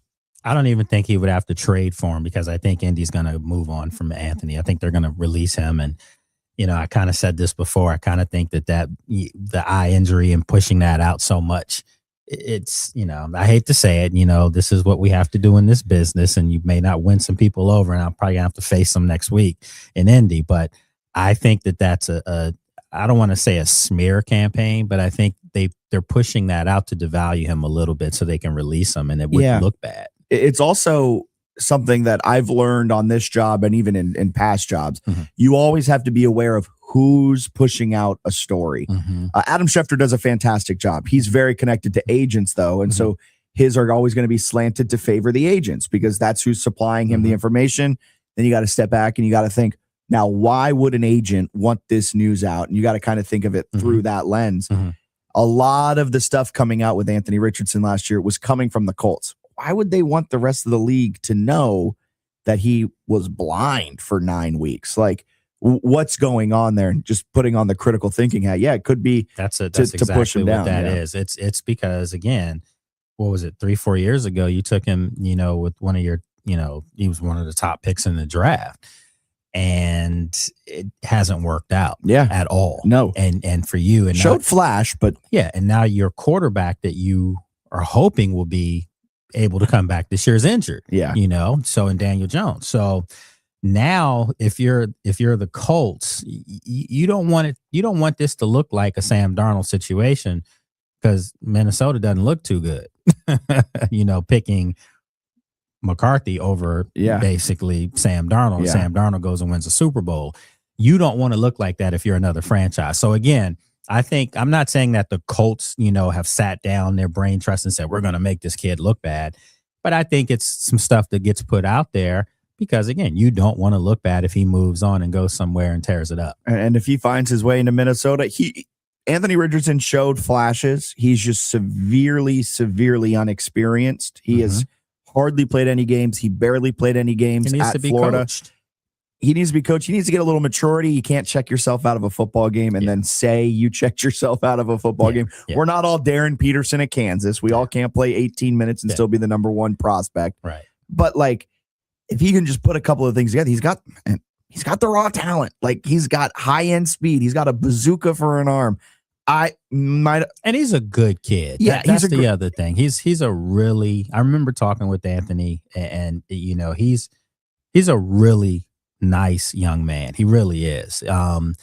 Maybe immature, just age. He's 24 years old still, so he's still a baby. He's a pup. I just think he needs to be in the right situation, and I don't. When you're in a situation like in Indy and like with Shane Steichen or whatever, you got to win. And when he saw this guy wasn't going to be the guy to get me to win, they needed to move on quickly because you're trying to keep your job. And now this year they're essentially coaching for their jobs in Indy this season. 100%. I mean, when you go out and you bring in, a guy that rolls up, I don't want to say in a wheelchair, it's not nice, but when you have Phillip Rivers come in and he was close, he had a walker, he was close. He was good, man. He was a month away from being announced as a Hall of Fame semifinalist. That's what I'm saying. Like, he gave that like up. Phillip, you gave it up, man, to do that. I know you love playing, but that healthcare resets for Phillip Rivers. Oh no, he's got 82 kids, I think, and they're all bro. That was a dad move. Yeah, you really want to play football? I think I want to get this insurance for my kids. Hall of Fame, that's always going to be there. I could get healthcare for 5 more years for my kids. I mean, that's probably a couple $1 million. It was brilliant, and in fairness to him, he didn't look bad in doing so. You could see he shot putting the ball like he just had no arm. But he was able to dissect the defense, and he still knew what they were trying to throw at him. And I think that's a reason why a team's going to fall in love with Derek Carr, who has said he wants to come out of retirement. I think one team's going to go, he can still dissect a defense, but that'll blow up in their face in a big way. Sometimes it's okay. It's okay to just give it to the youngins, as they say. It's okay. The young folk. Yeah, just sit back. Your time has passed. Yeah, you can't keep holding on to. It's like holding on to a receding hairline. Sometimes you just gotta take the razor to it and take it off. Yeah, just take the hats off and go from there. Yeah, you don't need to hide it anymore. I say as I'm wearing a hat. I swear I don't have one. Not yet. Yeah, you can see me. My reason to wear a hat is gone now, so I'm good, man. Don't worry. Must your day's coming. Don't worry. Baldness skips a generation. I think I'm fine. You must be loving this warmer temperatures, though. I mean, it must have been chilly there on the top of your head there in the cold days. Man, everyone used to see me with a hat on. I had a hat on in church. It was so cold. I'd have a hat on, a beanie on, and then a parka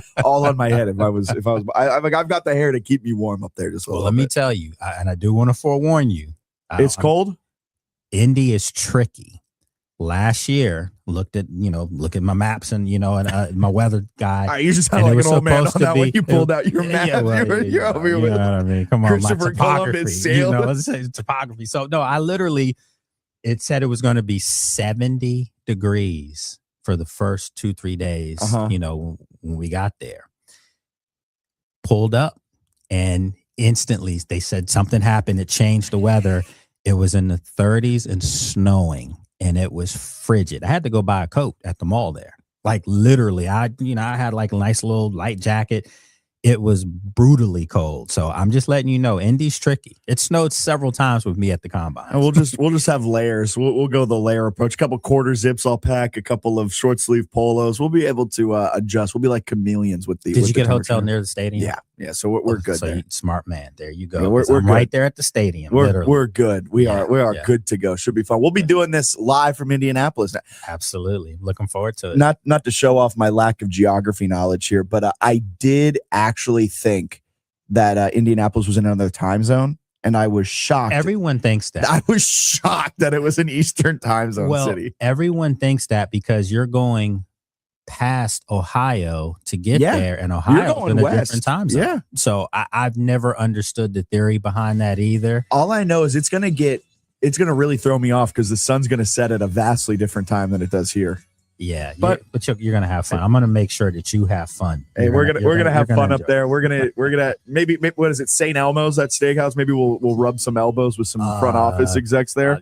Let me tell you, make sure you bring your checkbook. If I take you to St. Elmo's, no, I'm not. I don't think I can afford that one. Well, it's expensive. 30 seconds. Front office execs. And I've had one. I've gone there a couple of years, but the first time was classic. The second time was like, damn, I spent that kind of money. Yeah, maybe instead we'll enjoy some stuff from our friends at Fogo de Chao. But we'll be having this next week from Indy, so keep it locked right here.